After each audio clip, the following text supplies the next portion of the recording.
প্রতিদিন নতুন নতুন ভালোবাসার গল্প পেতে আমাদের চ্যানেলটি সাবস্ক্রাইব করে বেল বাটনে ক্লিক করুন। সেই দিন রাতে ও পিসিতে বসে প্রথমবারের মতো ডার্ক ওয়েবে প্রবেশ করে আবির। তখন ডেভিল নামের কেউ ছিল না ডার্ক ওয়ার্ল্ডে। আবির হাসিবের ফোনটি হ্যাক করে আইপি অ্যাড্রেস হাইড করে হাসিবের ফোনে একটি মেসেজ পাঠায়। মেসেজটি মেইলি কেন্দ্রিক থাকায় হাসিব বেশ তাড়াতাড়ি লুফে নেয়। হাসিব একটি ফিরতি মেসেজ পাঠায়, কিন্তু আবিরের কাছে তখন একটি কোড চলে আসে। কোডটি ছিল 070809। আবির কোডটি একটি ফাঁকা বক্সে সাবমিট করে, ডান লেখাতে চাপ দেয়। সাথে সাথেই ওর স্ক্রিনে হাসিবের সব ফোন ডিটেলস, বার্তা, ভিডিও, অডিও ক্লিপ আবির দেখতে পায়। আবির একটি ভিডিও দেখলো, সেখানে অনুকে 4 জন ছেলে ধরে গাড়ির মধ্যে রেপ করে। সেটা হাসিব নিজেই ভিডিও করেছে। রেপ হওয়ার কারণে অনু মারা যায়, আর ওর লাশ বাড়ির সামনে রেখে ওরা 4 জন চলে আসে। আবির ওই ভিডিও সেভ করে নিল, এরপর পুলিশদের কাছে পাঠিয়ে দেয়। আবির কফির মগে তাকালো, কফি শেষ হয়ে গেছে। হঠাৎ ওর কানে এলো নোটিফিকেশনের একটি শব্দ। আবির দৌড়ে বিছানায় যায়। রিফাতের ল্যাপটপে একটি ক্যাপসা এসেছে, A4D7H0। আবির তাড়াতাড়ি ক্যাপচাটা ফাঁকা জায়গাতে বসালো। সাবমিট করতেই টয়েনের সবকিছু আবির দেখতে শুরু করে। আবির একটি জিমেইল ক্রিয়েট করে। ক্লোন অ্যাকাউন্ট বানিয়ে সে টয়েনের ল্যাপটপে টাকা দিতে থাকে। প্রথমবারেই টয়েনের দেওয়া পাসওয়ার্ড আবির জেনে যায়। তাড়াতাড়ি সে পাসওয়ার্ড নিয়ে নতুন পাস বসিয়ে দিল। রিফাতের ল্যাপটপের কাজ শেষ। আবির টয়েনের ল্যাপটপ নিয়ে বিছানায় বসলো। ল্যাপটপ ওপেন করতে একটি মেসেজ আসলো হোয়াটসঅ্যাপ থেকে। নাম্বারটি টমাস নামে সেভ করা। হ্যালো টয়েন, কাজ কর দূর, আমার হ্যাকার লাগবে। I am hacker. My name is Bilan. মানে এটা তো টয়েনের ল্যাপটপ। বাট টয়নই তো আমাকে খোঁজ বের করেছে, আর বর্তমানে আমি টয়নের ল্যাপটপ হ্যাক করেই আপনার সাথে কথা বলছি। Are you joking? বিলেন কখনো জোকস করে না। No proof, no kill, only chill. তার মানে টয়েন তোমার কথাই বলেছিল? হতে পারে, যাই হোক, দেখা হবে খুব তাড়াতাড়ি। আবির ল্যাপটপ রেখে দেয়। রিফাত আর অর্ককে এসব ব্যাপারে কিছুই বলবে না। সে টয়েনের ল্যাপটপ ঘাঁটতে থাকে, জানতে পারে টয়েন সত্য কথাই বলছে। সে মাইক্রোসফট কোম্পানির একজন হ্যাকার। সে মাইক্রোসফটের সব সাইবার নেটওয়ার্ক হ্যাকারদের থেকে লুকিয়ে রেখেছে। আবিরের মনে পড়ে টয়েনের মোবাইলের কথা, দামি আইফোন 11 প্রো। আবির টয়েনের সাথে থাকা ব্যাগটি চেক করলো। কয়েকটি কাগজ দেখতে পায় আবির। ক্রেডিট কার্ডের নাম্বার সহ পাসওয়ার্ড লেখা, জিমেইল লেখা। যা ওর ল্যাপটপে দেখেছে জিমেইলটা। ফোনের লোকেশন ট্র্যাক করার জন্য ফোনের জিমেইল খুবই গুরুত্বপূর্ণ একটি বিষয়। জিমেইল দিয়ে ফোনের লোকেশন জানা যাবে। জিমেইল হ্যাক হলে অনেক সমস্যা হয়ে থাকে। আবির এলানের ল্যাপটপের সামনে আসলো। এলানের জিমেইল অ্যাড্রেস তার ফোনেও সেট করা থাকবে। স্বাভাবিকভাবে আবির জিমেইলটি গুগলে সেট আপ করলো। ব্যাগ থেকে বের করা সাদা কাগজে জিমেইলের পাসওয়ার্ডটা লেখা। পাসওয়ার্ড সাবমিট করলো। ট্র্যাক অপশন চালু করে দিল আবির। টয়েনের ফোনে জিমেইল আগে থেকেই সেট আপ করা ছিল। এই ট্র্যাক অপশনে কয়েকটা বিষয় লক্ষ্য করা আবশ্যক। টয়েনের ফোনে ডেটা কানেকশন অন থাকতে হবে। ডেটা অফ থাকলে ট্র্যাক করা সম্ভব হবে না। আবির জিমেইল সাবমিট দিয়ে ম্যানেজ অপশনে প্রবেশ করলো। সিকিউরিটি অপশনে প্রবেশ করে দেখতে পাচ্ছে কে কোন ডিভাইস থেকে এলানের মেইল ব্যবহার করেছে। আইফোন আর ল্যাপটপ ছাড়া এখনো অবধি টয়েনের জিমেইল ইউজ হয়নি। টয়েনের ব্যবহৃত ফোন ডিভাইসটির নাম হলো আইফোন 11 প্রো। এটা থেকে লগ ইন করা আছে। স্লাইডে একটা অপশন আছে যেখানে লেখা ফাইন্ড ডিভাইস। আবির সেই অপশনে ক্লিক করলো। সেখানে আবার মেইল অ্যাড্রেস সাবমিট করলো। লাস্ট যে ডিভাইস থেকে টয়েনের জিমেইল ব্যবহার করা হয়েছে ঠিক সেগুলোই শো করা শুরু করে। আইফোন ডিভাইসে চাপ দিতেই ফাইন্ড লোকেশন একটা অপশন আসলো। আবির সেখানে ক্লিক করে। সেখানে কয়েকটি অপশন আসলো, সাউন্ড, সিকিউর মেসেজ আর রিসেট ডিভাইস। আবির আপাতত সাউন্ড অপশনে চাপ দেবে না, কারণ সেখানে ক্লিক করলেই টয়েনের ফোন বাজতে শুরু করবে। ছিনতাইকারী অ্যালার্ট হয়ে যাবে। আবির আসল লোকেশন বের করার জন্য রুম থেকে বের হয়। তারপর আবির কোথায়? ওকে আমার লাগবে। অর্কের কথা শুনে রিফাত চুপ হয়ে গেল। নিভু নিভু আলোকসজ্জা রুমটাতে দুজন মানুষ সামনাসামনি বসে আছে। অর্ক নামের ছেলেটার মনে অনেক কিছুই চলছে। আবিরের মধ্যে নিলয়ের থেকেও বেশি ট্যালেন্ট আছে, আর সেটা অর্ক নিজের স্বার্থে কাজে লাগাবে। নিলয়ের উপর বাটপাড়ি করবে আবিরকে দিয়েই। রিফাত বলল, আবির আছে ঢাকাতেই, সে আসবে, ও একটা কাজে ব্যস্ত। তোমার থেকে বেশি ওর আর কি কাজ থাকতে পারে? আমি জানি না, তবে ও আসবে। আমার ওকে চাই, আর সেটা খুব তাড়াতাড়ি। অর্ক রুম থেকে বের হলো। এটা ওর সিক্রেট বাড়ি। এখানের খবর কেবল দুজন মানুষ জানে, আর তারা হলো অর্ক নিজেই ও রিফাত। অর্ক বের হয়েছে বাড়ি থেকে, কারণ নিলয় আসছে। নিলয় নিজেই কল করে জানিয়েছে সে নিজেই ঢাকাতে আসছে। আর অর্ক এখন নিলয়কে রিসিভ করতে যাচ্ছে বাস স্টেশনে। নিলয়, নেহা, মাসুম, সিয়াম আর ওদের নতুন সদস্য এলান আসছে নিলয়ের সাথে। নিলয় বাসের সিটে হেলান দিয়ে অনেক কিছু ভাবছে। কি হবে, কেন সে আসলো, কত কিছু প্রশ্ন ওর মাথার মধ্যে ঘুরপাক খাচ্ছে। আবারও তার প্রবেশ করতে হবে অন্ধকার দুনিয়াতে, যেখানে থাকবে শুধু রক্ত আর মায়া আর রিশান দুজন একসাথে ঢাকাতে আসছে। নিলয়দের পরের বাসে ওরা দুজন আছে। মায়া জানালার পাশের সিটে বসা। মায়া চোখ বন্ধ করে আছে। আবিরকে অনুভব করলো কল্পনায়। অনেকবার ওরা দুজন বাসে করে এভাবে ঘুরেছে। মায়া জানালার পাশের সিটে বসত, আর আবির ওর পাশে। মায়া আবিরের কাঁধে মাথা রেখে বসত। আবির ডান হাত দিয়ে তাকে জড়িয়ে নিত। মায়ার চোখের কোণা দিয়ে জল গড়িয়ে পড়ছে। নীরবে আবিরের প্রতি সব ভালোবাসা, অনুভূতি নিঃশেষ করার চেষ্টা করছে মায়া। কিন্তু চাইলেই কি সব সম্ভব হয়? চাইলেই কি সব কিছু পাওয়া যায়?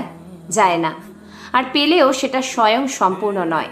সাজিদ, ফুয়াদ, নাইম আর শাহিন রাস্তার পাশে দাঁড়িয়ে আছে। সাজ্জাদ বসে আছে গাড়ির ডিকির ওপর। ওরা তিনজন পাশেই দাঁড়িয়ে আছে। ফুয়াদ, সাজ্জাদ, টাকা তো শেষ, নতুন মাল কই পাবো? আছে আছে, তবে মালে প্রচুর কাটারে ভাই। দেখছিস না আমার গাল লাল হয়ে আছে, কাটার ছোঁয়া লেগে আছে। কার কথা বলছিস? প্রীতি? উফ, সালি একটা মাল রে ভাই, যেমন ফিগার তেমনি শরীরের জিনিসগুলো। উফ ভাই, আমার তো মাথা নষ্ট হয়ে যাচ্ছে। বলদেরকে কেউ করিস না নেহা, হুতাশ আড়ালে থেকে তার কাটা হাসে। কোন এক লেখক কথাটা বলছিল জানি। হালা চুপ থাক, পিতিকে আমার চাই। আমি আগে খাবো পুরো পিটি নামের বোতলটাকে। মাম্মা, একা খাওয়া পারবা না, বহুত তেজ। কখনো কখনো কোনো জিনিস খুব জোর করে কেড়ে খেতে হয়। এটা আকাশ সমান তৃপ্তি আছে, যেচে যেচে দেওয়ার জিনিসগুলো একটু আগ্রহীন হয়ে থাকে। বাড়ি থেকে তাহলে প্রীতিকে তুলে নিয়ে আসি? মানে রাস্তায় বের হলেই তুলে নিয়ে আসবো? এত সহজ হবে না ভাই, ভাবতে হবে। যা তোরা বাসায় যা, ভালো লাগছে না। কেন ভাই, সাজিকের কথা মনে পড়লো নাকি? ভাই, সাজিকে কিন্তু আসলে একটা জিনিস। তুই যে কোনো অবহেলা করিস ওকে। সালা, ওকে নিয়ে কেউ কখনো বাজে কথা বলবি না, না হলে সবাইকে মেরে ফেলবো। যা বাসায় যা। সাজ্জাদ কথাগুলো বলে সেখান থেকে চলে যায়। নাইম ফুয়াদের কাছে আসলো। ফুয়াদের কাঁধে হাত রেখে বলল, তুই ঠিকই বলেছিস, সাজিকা হলো আসল মাল। এক রাতের জন্য পেলে আর কিছু চাই না রে। পাবি পাবি, সাজ্জাদের ভাঙাতেই হবে। ওর বউকে দরকার হলে বিক্রি করে দেব, খেয়ে দিয়ে তবু আমাদের চাই। ঠিক আছে, তোরা যখন চাচ্ছিস তখন না হয় ভাবা যাবে। ওরাও সেখান থেকে চলে যায়। সাজ্জাদ বাসায় আসলো। মাল খেয়ে টাল হয়ে আছে। সাজিকা দৌড়ে আসলো স্বামীর সেবা করার জন্য। সাজ্জাদ সাজিকার দিকে তাকালো। বন্ধুদের কথা ওর মাথার মধ্যে ঘুরপাক খেতে থাকে। সাজিকাকে কখনো ঠিকভাবে দেখেইনি। সাজিকা সাজ্জাদের গা থেকে কোট খুলে নিতে যাবে, তার আগেই সাজ্জাদ সাজিকার হাত টেনে ধরলো। টানতে টানতে নিজের রুমের দিকে নিয়ে যায়। সাজিকা অবাক আর ভয়ের দৃষ্টি নিয়ে তাকিয়ে আছে সাজ্জাদের দিকে। সাজ্জাদ সোজা রুমে নিয়ে আসলো সাজিকাকে। ঘরের দরজা আটকে দিল। সাজিকাকে এক ধাক্কায় বিছানায় ফেলে দেয় ও। সাজিকা বুঝে যায় তার সাথে এখন কি ঘটতে যাচ্ছে। সাজিকা করুণ সুরে বলে ওঠে, তুমি কি করছো? শান্ত হও, আমি আছি। চুপ মা, কোনো কথা বলবি না। সাজিকা আর কিছুই বলল না। সাজ্জাদ গা থেকে কোট শার্ট খুলে ফেলল। সাজ্জাদ আরও এগিয়ে যায় সাজিকার দিকে। গা থেকে শাড়ির আঁচল সরিয়ে দিল। সাজিকা বুঝতে পেরেছে এখন বৈধভাবে তাকে ধর্ষিত হতে হবে। বর হয়েও এত জুলুম করার কি আছে? ভালোবেসে চাইলেই তো বর সব পাবে। কিন্তু সাজ্জাদের এসবে যায় আসে না। সে কারো ভালো খারাপ দিয়ে চলে না, তার ইচ্ছে মতো সে চলে। সাজ্জাদ আর দেরি করে না, নিজের ইচ্ছেকে প্রাধান্য দিয়ে শরীর ও মনের চাহিদা পূরণ করে। বেশ কিছু সময় পর সাজ্জাদ ক্লান্ত হয়ে পাশেই শুয়ে পড়ে। কয়েক মিনিটের মধ্যেই সবকিছু পাল্টে যায়। সাজিকা কাঁদছে, কারণ স্বামীর জন্যই সবকিছু, অথচ সে জোর করেই কেড়ে নিল যেন। যেখানে না আছে কোনো অনুভূতি, না আছে ভালো লাগা, আছে একরাশ যন্ত্রণা আর বিশাল তিক্ততা। সাজিকা ফুঁপিয়ে ফুঁপিয়ে কাঁদছে। এমনটা সে রোজ রাতেই পেয়ে থাকে। শ্বশুরের লালসা থেকে সে বাঁচতেই পারছে না। মনে মনে সে কতই না অভিশাপ দেয় শ্বশুর হান্নু মিয়ার নামে, কিন্তু কখনো কাজে আসে না। সাজ্জাদ বলল, কিরে মা, কাঁদিস কেন? লাগছে তোর? সালি, আমার বউ হয়ে তোর আগেই বহুবার ব্যবহার করা হয়েছে। বিয়ের আগে কটা ছেলের সাথে তোর লাইন ছিল? এসব কি বলছো? আমি কখনো কোনো ছেলের ধারে কাছেও ঘেসিনি। সাজ্জাদ কথাটা শোনার সাথে সাথেই শোয়া থেকে উঠে বসলো। সাজিকা তাকাতেই ওর গালে কষে দুটো চড় বসিয়ে দেয়। সাজ্জাদের থেকে চড় খেয়ে সাজিকা আরও যেন ভয় পেয়ে গেল। সাজ্জাদ হয়তো ভাবছে সাজিকা তাকে মিথ্যে বলছে, কিন্তু না, সাজিকা সত্য বলছে। সাজ্জাদ তো আর জানে না নিজের পিতা নিজের বউকে রোজ রাতেই বিছানায়। আবির ক্যাবে করে লাস্ট লোকেশনের খুব কাছে চলে এসেছে। একটি ছোট্ট গলি, গলির শেষ প্রান্তে 4 জন বসে কার্ড খেলছে। আবির ওর ল্যাপটপে সাউন্ড সিস্টেম অন করে দিল। ফোন ওর থেকে কিছুটা দূরে বাজতে থাকে। কল আসার মতো আলাদা একটি টিউনে টিকটিক করতে থাকে। আবির বুঝে যায় ফোনের দূরত্ব ওর থেকে কতটা কাছে। ও ল্যাপটপটি ব্যাগে ঢোকালো। গলির মধ্যে আশেপাশে তাকালো। একটি লোহার রড একটি দোকানের পাশে পড়ে আছে। আবির সেই রডটি হাতে নিল। মুখে একটি রুমাল বেঁধে নিয়ে সে এগিয়ে যেতে থাকে। ফোন তখন টিকটিক করে জোরালো শব্দে বেজে চলেছে। যার কাছে সে ফোন ও পকেট থেকে বের করলো। সাথে থাকা 3 জনের মধ্যে একটা ছেলে বলল, কিরে মামা, তুই নতুন ফোন কোথা থেকে ছাড়লি? আর এত বাজে কেন? আর বলিস না, ফোন এভাবে নিয়ে এসেছি, পকেটে ছিল, হয়তো কাল আসছে। কল আসেনি, ওটা ফোনের লোকেটর টিউন। ওরা 4 জন ঘুরে তাকায়। আবির হাতে লোহার রড আর মুখে রুমাল বেঁধে দাঁড়িয়ে আছে। আবিরকে দেখে একটা ছেলে বলল, কি ব্যাপার, তুই কে? নো প্রুফ নো কিল, প্যারা নেই, অনলি চিল, কল মি ভিলেন। আবির কথাটা শেষ করেই ওই ছেলেটার বুক সোজা পাশে সজোরে বাড়ি মারল। ছেলেটার বুকের অংশ কেটে রক্ত কলকল করে বের হওয়া শুরু করেছে। বাকি 3 জন উঠে দাঁড়ায়। ওরা পালানোর প্রস্তুতি নিতেই আবির একটা ছেলের পায়ের হাঁটুতে খুব জোরে বাড়ি মারল। সে ওখানেই পড়ে আছে। চিকন গলি হওয়াতে ওপাশে আর যাওয়ার জায়গা নেই। ওদেরকে পালাতে হলে আবিরকে সরিয়ে তারপর পালাতে হবে। ছিনতাইকারী একটি বিশাল চাকু বের করলো। আবিরের দিকে এগিয়ে এসেই চাকু দিয়ে আবিরের দিকে জোরে মারতেই যাবে, তখনই আবির লোহার রড দিয়ে ছিনতাইকারীর মাথায় বাড়ি দেয়। ছিনতাইকারী উল্টে পড়ে গেল। বাকি একটা ছেলে দৌড়ে চলে আসে সেখান থেকে। আবির দেখে ছিনতাইকারীর মাথা ফেটে রক্ত বের হচ্ছে অনেক। তাড়াতাড়ি তার পকেট চেক করলো। টয়েনের ফোন আছে সেখানে। তাড়াতাড়ি ফোন নিয়ে ও সেখান থেকে চলে আসে। এখন অনেক কাজ ওর। ফোনে ফ্ল্যাশ ছাড়া লক খুলতে হবে। ফোনের সব ডকুমেন্টস ওর দরকার। রবার্ট এলানকে খুঁজছে মনে মনে। কিছুদিন হলো সে বাংলাদেশে আসছে। এখনও তেমন কোনো খবর দিতে পারেনি। সে গেছে ডেভিলকে আনতে। ডেভিল তার সাথে আসবে কিনা কেউ জানে না। তবে রবার্ট একটা জিনিস খেয়াল করেছে, আর তা হলো এলান যাওয়ার পর থেকে ওর কোম্পানির সাইবার অ্যাটাক বন্ধ হয়ে গেছে। কথাগুলো রবার্ট পিসির দিকে তাকিয়ে ভাবছে। তখনই ওর পিসিতে একটা ভয়েস রেকর্ড মেসেজ আসলো। তাড়াতাড়ি রবার্ট চেক করলো সেটা। ওপাশ থেকে ভয়েস দিয়ে অজ্ঞাত ব্যক্তি বলতে থাকে, hello Robert, how are you? I am black wizard and I am back. আমি খুব তাড়াতাড়ি তোমার পাঠানো মহাকাশে থাকা তোমার নামের স্যাটেলাইট হ্যাক করে জাপানের কাছে বিক্রি করতে যাচ্ছি। আর এবার কিন্তু তোমাকে মহাকাশে প্ল্যান পাঠিয়ে আমাকে থামাতে হবে, নাহলে আমি সত্যি জাপানের হ্যাকারদের কাছে আমার তৈরি হ্যাক দিয়ে তোমার প্ল্যানকে অ্যাটাক করব। যদি তুমি বাধা দাও, ব্যাকআপ হিসেবে আমি তোমার প্ল্যানকে একটি পারমাণবিক বোম সিস্টেম অ্যালার্ট করে দিব। রেডি থাকো। ভয়েস মেসেজ শেষ হয়। রবার্ট বসা থেকে উঠে দাঁড়ালো। ওর মাথাটা যেন ঝিম ধরা শুরু করেছে। ও আর কিছুই ভাবতে পারছে না। তবে রবার্ট নিজেই ওর স্যাটেলাইট প্ল্যানেটে একটি পারমাণবিক বোমা রেখেছে। কেউ যদি হ্যাক করে অন্য দেশের কাছে বিক্রি করে দেয়, তবে ওই প্ল্যানেটে বোমাটি অ্যালার্ট হয়ে যাবে। আর যখন বোমটি ব্লাস্ট হবে তখন পুরো একটি দেশ ধ্বংস হয়ে যাবে। আর পুরো পৃথিবী জানে এরকম বড় স্যাটেলাইট কেবল রবার্টের নাসা কোম্পানি বানিয়েছে। কিন্তু সাধারণ জনগণ তো আর এটা জানে না, ওই স্যাটেলাইটেই তো রবার্টের সব কিছু আছে। ইচ্ছে করলেও সেখানে গিয়ে থাকতে পারবে, পুরো পৃথিবী ধ্বংস করে দিতে পারবে। সব টাকার হিসেব ও সেখান থেকেই রাখে, সব তথ্য সে ওই স্যাটেলাইট দ্বারা তৈরি করে থাকে।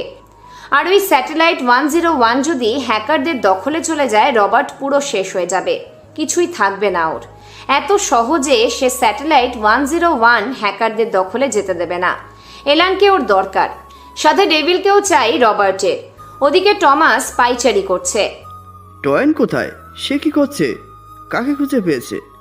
ঘোর রহস্যের মধ্যে সব কিছু আটকে গেছে। টয়েন কি ভিলেন নামের কোনো হ্যাকারকে খুঁজে পেয়েছে? কে ভিলেন? আমার কি ডার্ক ওয়েবে তাকে খোঁজা দরকার? টমাস পাইচারি করতে করতে কথাগুলো ভাবছে। এমন সময় ওর কম্পিউটারে একটি নোটিফিকেশন টিউন বেজে উঠল। টমাস তাড়াতাড়ি গিয়ে চেক করলো। একটি ভয়েস ক্লিপ এসেছে ওর পিসিতে। টমাস তাড়াতাড়ি প্লে বাটনে ক্লিক করে।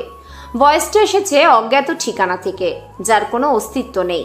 তবে রেকর্ডটি প্লে হতেই টমাস শুনতে পেল, hello Thomas, I am black wizard. আপনার নামে একটা ব্যাংক খোলা আছে, আর সে ব্যাংকটি আপনার নিজের। সেখানে পার্শ্ব দেশের কোনো টাকা নেই, পুরো $140 বিলিয়ন, আর সব টাকা আপনার নিজের। ভাবছি ওই টাকা আমি সরিয়ে নেব। হাসি পাচ্ছে তাই না আমার কথা শুনে? এত হাইলি সিকিউরিটি থাকবে আর আমি হ্যাক করব? এত সহজ? আসলে সেটা সহজ নয়, আমি নিজেও জানি না। হাই সিকিউরিটি ভাঙা সম্ভব না, এটা আমার মতো হ্যাকার পারবে না। কিন্তু কেমন হয় আমি যদি টমাস ব্যাংকটায় বোম দিয়ে উড়িয়ে দিই? তাহলে বেশ মজা হবে, বলেন? হা হা হা, রেডি থাকো, খুব তাড়াতাড়ি দেখা হবে। আর কিছু শোনা যায় না। ভয়েস রেকর্ডটি শেষ হয়ে যায়। টমাস স্থির হয়ে দাঁড়িয়ে থাকে। কি করবে বা বলবে সে নিজেই ভেবে পাচ্ছে না। মনে মনে টয়েনকে খুঁজতে থাকে। টয়েনের মাধ্যমে সে ভিলেনকে চায়, কারণ টয়েন আর যাই হোক বিশেষ কাউকে পাঠাবেই। ভিলেনকে টমাসের চাই। অর্ক এসে পৌঁছেছে স্ট্যান্ডে। একটা গাড়ি এসে থামলো বাস স্টপে। সবাই নামছে। সবার মাঝে নেহা, নিলয়, লাবণ্য, মাসুম, সিয়াম আর এলান নামছে। অর্ক এগিয়ে আসে। নিলয়কে দেখে জড়িয়ে ধরল সে। সবার সাথে কুশল শেষ করে এলানের কাছে আসলো। অর্ক এলানকে দেখে বলল, এটা কে? তোমার বসের একজন ভক্ত, নাম অ্যালান। Hello bro. ও, তাহলে ভাই তোমার কথা বলছিল। ঠিক আছে, চলো সবাই। তোমরা সবাই যাও, আমি অফিসে যাব। রিশানকে জানাতে হবে তুমি এসেছো। ও সরকারের পক্ষ থেকে তোমার কাজের অনুমতি নিয়ে আসবে। রেডি থেকো নিলয়, আসছি। লাবণ্য কথাগুলো বলে সেখান থেকে চলে যায়। অর্ক ট্যাক্সি আগে থেকেই রেডি করে রেখেছিল, তাই অসুবিধা হয়নি। স্ট্যান্ডে নেমে ট্যাক্সিতে করে ওরা সেই আগের বড় বাড়িতে আসলো, যেখানে ওরা প্রথমে থাকতো। এদিকে কিছু সময় পর আরও একটি বাস এসে থামলো ঢাকার বাস স্ট্যান্ডে। সব যাত্রী নামতে থাকে, সাথে রিশান আর মায়া নামছে। রিশান মায়ার হাত ধরে নামছে। মায়া প্রথমবার ঢাকাতে এলো। ঢাকার মাটিতে পা রাখতেই ওর মনে পড়লো আবিরের বলা কথা। আবির ওর কোলে মাথা রেখে বলতো, মায়া, তোমাকে নিয়ে ঢাকাতে পালিয়ে যাব কোনো একদিন। আমি আর তুমি থাকবো একটি বাড়িতে। সামান্য বাজার আর বিশাল ভালোবাসায় আমাদের দিন চলে যাবে। থাকবে তো আমার সাথে? না না, যাবে তো আমার সাথে? আবিরের কথা মনে পড়াতে মায়া আবারও কেঁদে উঠল।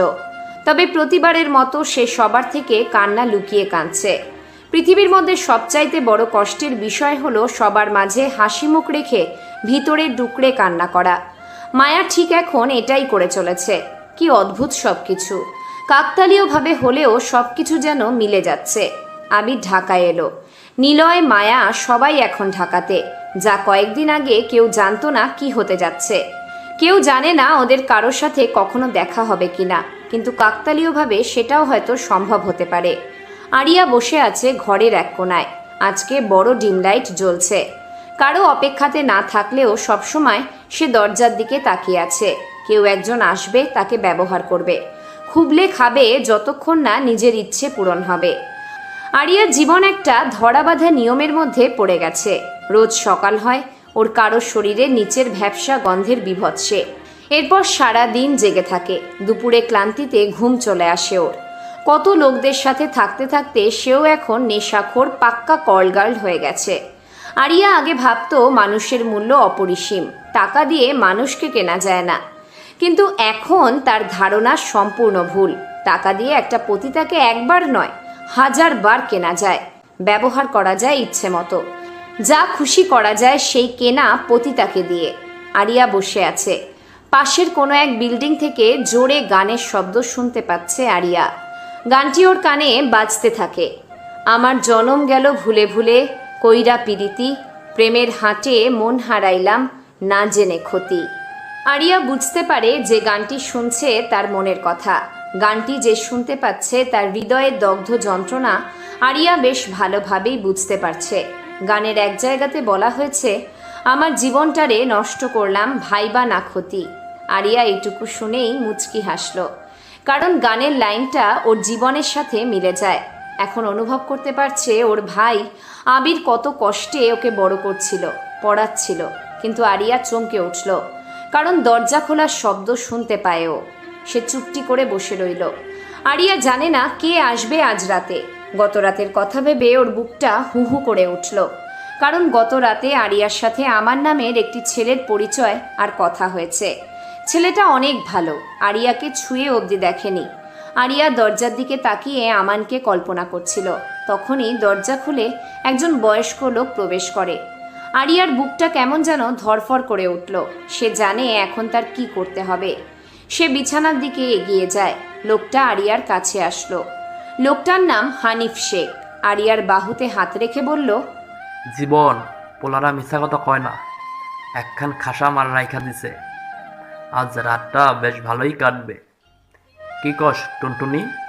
আরিয়া কোনো কথা বলল না। হানিফ শেখ আরিয়ার বুক থেকে ওড়নাটা সরিয়ে নিল। আরিয়ার খুব কাছে আসতেই যাবে হানিফ শেখ, তখনই ওরা দুজন শুনতে পেল একটি ছোট মেয়ে এসে বলছে, স্যার, জীবন ভাই আপনাকে যেতে বলেছে। আপনার থেকে 3 গুণ বেশি টাকা দেওয়া হয়েছে আরিয়ার জন্য। আরেকজন এখানে আসবে, আপনার জন্য আরো ভালো কিছু অপেক্ষা করছে। ধুর মা, মুডটাই দিলি নষ্ট কইরা। হানিফ শেখ আর কিছু বলল না, সেখান থেকে চলে গেল। তবে আরিয়া অবাক হয়, ওর দাম এত বেশি। সে শুনেছিল তাকে এক রাতে পাওয়ার জন্য নাকি 20 থেকে 50,000 টাকাও ডিল করা হয়। হানিফ শেখ 30,000 টাকা দিয়ে আরিয়ার রুমে এসেছিল, কিন্তু ওর থেকেও একজন বেশি টাকা দিয়ে এই রুমে আসার অফার করেছে, যার জন্য হানিফকে বের হয়ে যেতে হয়। আরিয়া অপেক্ষা করে সেই দাম দেওয়া বিশাল মানুষের জন্য, কারণ আরিয়া জানে যে যত বেশি টাকা দিয়ে আসবে সে তত বেশি হিংস্রের মতো আরিয়াকে খেতে থাকবে। আরিয়া দরজার দিকে চেয়ে রইল। একজন কালো কোট সাদা শার্ট পরে ভিতরে আসছে, মানে স্যুট টাই পরে আসলো একজন। আরিয়া প্রথমে মুখের দিকে না তাকালেও লোকটা কাছাকাছি আসতেই আরিয়া মুখের দিকে তাকালো। অবাক হয়ে তাকিয়ে আছে আরিয়া লোকটার মুখের দিকে। আরিয়ার সামনে যিনি দাঁড়িয়ে আছেন তিনি হলেন আমান। আমানকে দেখে আরিয়া অবাক হয়। আমান পাশে বসতে বসতে বলল, কেমন আছেন? ভালো লাগছে না বাড়িতে, তাই চলে এলাম। আমার বন্ধু বিষ্ণুকে পাশের কোনো রুমে আছে, আমি আপনার এখানে আসছি।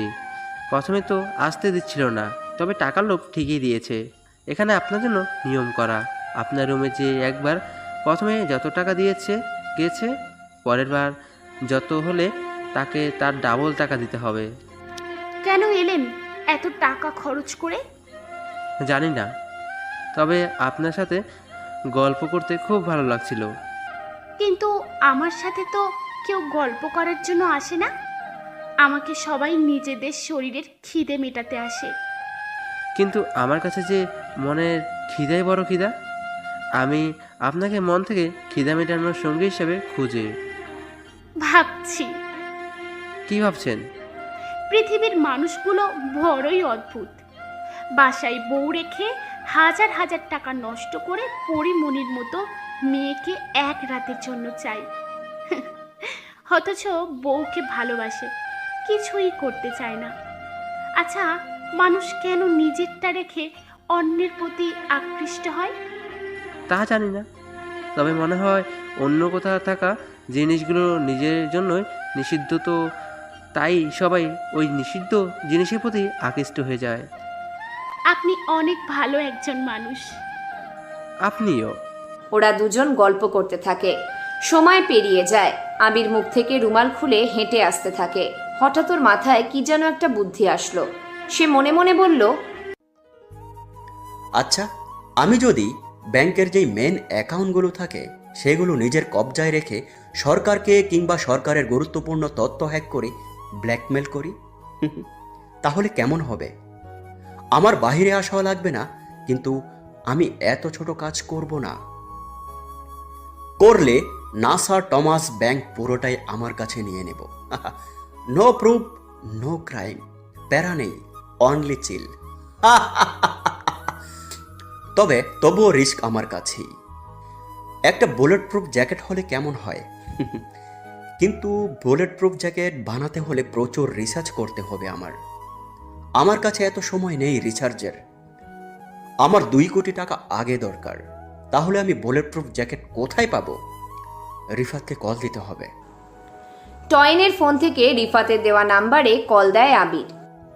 রিফাত, আমি আবির। কোথায় তুমি? তোমাকে অল্প খুঁজছে। আর ঢাকায় এসে কি এমন করছো একা একা? খেলছি। খেলোয়াড়েরা খেলতে ভালোবাসে, সাজঘরে বসে খেলা দেখতে নয়। আমি তো পৃথিবীর সেরা খেলোয়াড় হব, তাই বসে থাকাটা আমার জন্য নয়। আবির, রহস্যময় কথা আমার সাথে এখন বলো না। কোথায় তুমি? আপাতত তোমার কথার জন্য আমি ফোন করিনি, আমি আমার কাজের জন্য ফোন করেছি। মানে তোমার আবার কি কাজ? বলছি, বুলেট প্রুফ ড্রেস কোথায় পাবো? কি হবে? আদের ড্রেস সাধারণ কোনো বাজারে নেই, বিদেশে আছে। আর আছে আমাদের মিলিটারি ক্যাম্পে। কিন্তু ওই জ্যাকেটে লোকেটার ট্র্যাক অপশন থাকে। আর যেখানে রাখা সেটি সাইবার সিকিউরিটি সিস্টেম দিয়ে লক করা। আনলক করা খুবই কঠিন। কঠিন, তবে অসম্ভব তো নয়। রাখছি। আবির সিদ্ধান্ত নিয়ে ফেলেছে ও মিলিটারি সিকিউরিটি সার্ভার হ্যাক করে বুলেট প্রুফ জ্যাকেট নেবে। আবির যেন এখন GTA 5 গেমের মতো চলার ভঙ্গিতে কাজ করছে। আবির কথাগুলো ভাবতে ভাবতে এগিয়ে যায়। হঠাৎ ও একটি মেয়ের চিৎকার শুনতে পেল।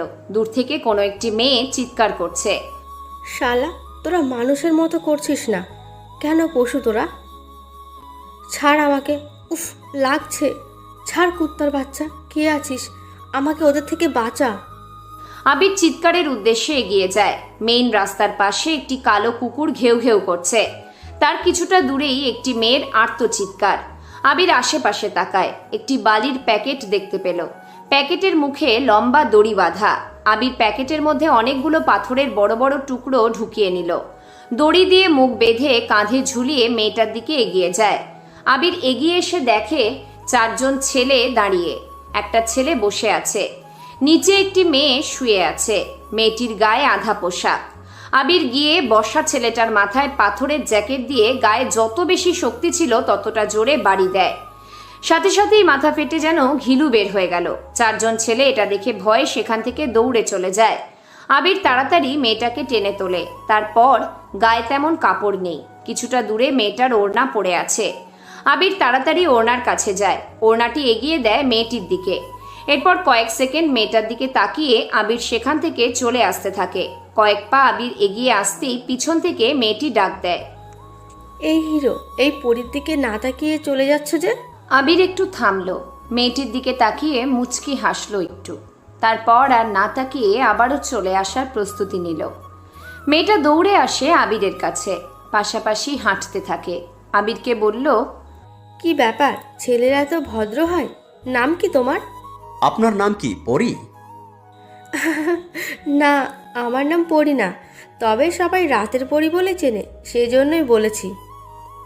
আর আমাকে আপনি করে বলছো কেন? তুমি করে বা তুই করে বলো। নামটা বলনি এখনো। আবির একটু থামলো। পা থেকে মাথা অবধি দেখে নিল আবির। মেয়েটার চোখ আর মুখ অসম্ভব মিষ্টি দেখতে, যেন চাঁদের জ্যোৎস্না মেয়েটির সারা মুখে লেগে আছে। মেয়েটার চোখের ভ্রুটাও বেশ আকর্ষণীয়। আবির ট্রেন রাস্তা ছেড়ে উপরে উঠল। মেয়েটিও সাথে আসতে থাকে। আবির ল্যাম্পপোস্টের নিচে এসে দাঁড়ায়। হলদে আলোর সবটাই মেয়েটার মুখে এসে পড়েছে। ঠোঁট কেটে গেছে মেয়েটির, কপালে বেশ খানিকটা কেটে রক্ত বের হয়ে জমা হয়ে আছে। আবির পকেট থেকে টিস্যু বের করে মেয়েটির কপালে রক্ত মুছে দিল। হলদে আলোতে অজ্ঞাত মেয়েটিকে যেন মনে হচ্ছে এক চমকপ্রদ ফুলের মতোই সুন্দর, যেন হলদের সকাল সন্ধ্যা ফুল। আবিরের পাশে দাঁড়িয়েছে। আমার নাম আবির, ঢাকা শহরে নতুন। আমি ফারিয়া। তোমাকে দেখে মনে হচ্ছে না তুমি নতুন। যেভাবে ছেলেগুলোকে মারলে, শালারা এক একটা আমার সামনে মাকে নিয়ে গালি দেবেন না। পৃথিবীর কোনো মা খারাপ নয়, হোক সেটা দুধ মা কিংবা জন্মত্রাণী মা। তাই গালি দিলে শুধুমাত্র যার উপর রাগ তাকিয়ে দিবেন। আবির কথাগুলো বলে আবারও হাঁটা শুরু করে। ফারিয়া হা হয়ে তাকিয়ে থাকে এই অপরিচিত ছেলের দিকে। 30 মিনিটও হয়নি ছেলেটার সাথে ওর দেখা হয়েছে, অথচ ছেলেটার দৃষ্টিভঙ্গি এতটা ভালো হবে বুঝতে পেরে ফারিয়া আসলেই হা হয়ে গেছে। ফারিয়া দৌড়ে আবারও আবিরের পাশে গিয়ে হাঁটতে থাকে। আবিরের সাথে পা মিলিয়ে হাঁটতে হাঁটতে বলে, তোমার মা অনেক ভাগ্যবতী, তোমার মতো একটা ভালো ছেলে পেয়েছে। এত তাড়াতাড়ি আমাকে ভালো বলে দিলেন? আমাকে তুমি বা তুই করে বলো। আর পৃথিবীতে কিছু মানুষ আছে যারা মনের দিক দিয়ে অনেক বেশি ভালো হয়ে থাকে। যাকগে, ছেলেগুলো আমার পরিচিত ছিল, ওদের সাথে টাকা নিয়ে ঝামেলা হয়েছিল। ওরা টাকা কম দেওয়ার পরও আমাকে ছাড়ছিল না, কয়েকজন বন্ধুকেও ডেকে আনে। ভাগ্যিস তুমি এসেছিলে, না হলে আজ সারা রাতও ছাড়তো না শয়তানগুলো। আপনার জায়গাতে আপনি যান, আমাকে আমার জায়গাতে যেতে দিন। আবির আর দাঁড়ালো না, হনহন করে সেখান থেকে চলে গেল। ফারিয়া আবিরের চলে যাওয়ার দিকে তাকিয়ে আছে। আবির সেসবে পাত্তা দিল না। ওর মাথায় এখন টাকার নেশা চেপেছে। টাকার জন্য এখনো ভালো থেকে খারাপ হয়ে যাচ্ছে, হিরো থেকে ভিলেন সে। মায়া ট্যাক্সি থেকে নামলো। বিশাল একটি বাড়ির সামনে এসে থেমেছে ট্যাক্সি। রিশান ভাড়া মিটিয়ে মায়ার হাত ধরল। মায়াকে বাড়ির মধ্যে নিয়ে যায় রিশান। রিশান বলতে থাকে, এই পুরো বাড়িতে আমি আর তুমি থাকবো। সকালে অফিস, রাতেই ফিরবো। তুমি থাকবে আর কাজের লোকরা তো আছেই। আশা করি তোমার খুব একটা খারাপ লাগবে না, কি বলো? ঠিক আছে, আমি আপনার জন্য রান্না করব, অপেক্ষা করব। একটা কথা বলো তো, তুমি কি বিয়েতে খুশি নাও? না না, খুশি আমি। চলো ভিতরে। কালকে থেকে অনেক কাজ আমার। দেশকে বাঁচানোর জন্য আমার এখনো হ্যাকার খুঁজতে হবে। হ্যাকার মানে? কিসের হ্যাকার? International hacker. পরে তোমাকে সব বুঝিয়ে বলবো। রিশান মায়ার হাত ধরে বাড়ির মধ্যে নিয়ে আসে। ওদিকে লাবণ্য নিজের রুমে এসে বসল। নিলয়ের কথা ভাবতে থাকে লাবণ্য। চিরপরিচিত সেই মুখ। মনের ভিতরে নিলয়ের প্রতি বিশাল টান আজও আছে ওর, যা সে কন্ট্রোল করতে পারছে না। না চাইতেও নিলয়কে সে আরো বেশি ভালোবেসে ফেলছে। লাবণ্য নিজে জানে না এই ভালোবাসার কোনো মানে আছে নাকি, তবে কিছু জিনিস ব্যাখ্যা এসব দিয়ে হয় না। লাবণ্য তাই সবকিছু ভাগ্যের ওপর ছেড়ে দিয়েছে। লাবণ্য ফোন হাতে নিল। রিশানের সহকারীকে ফোন করলো ও। সেখানে কথা বলে রিশানের ব্যক্তিগত নাম্বারটি কালেক্ট করে নিল লাবণ্য। তারপর রিশানকে ফোন দেয়। রিশান ওয়াশরুম থেকে বের হয়ে দেখে ফোন বাজছে। অচেনা নাম্বার। রিসিভ করলো। ওপাশ থেকে শুনতে পেল, রিশান, আমি লাবণ্য বলছি। হ্যাঁ বলুন। ডেভিলকে নিয়ে এসেছি আমি, এখন কি করতে হবে? আগে বলো, ডেভিল আসলে কে? সেটা তো বলা যাবে না, কিন্তু ডেভিল ইজ ব্যাক, এটা শিওর। ওকে, আমি জানাবো। আমাদের বঙ্গবন্ধু স্যাটেলাইটকে ঘিরে একটি চক্রান্ত চলছে, আর সেটা করেছে আমেরিকা।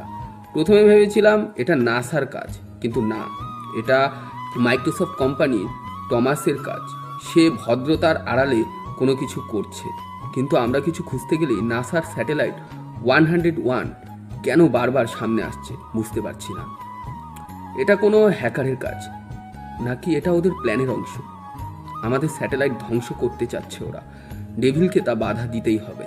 আচ্ছা, ডেভিলকে নিয়ে খুব তাড়াতাড়ি আপনার সাথে দেখা হবে। রাখছি। লাবণ্য।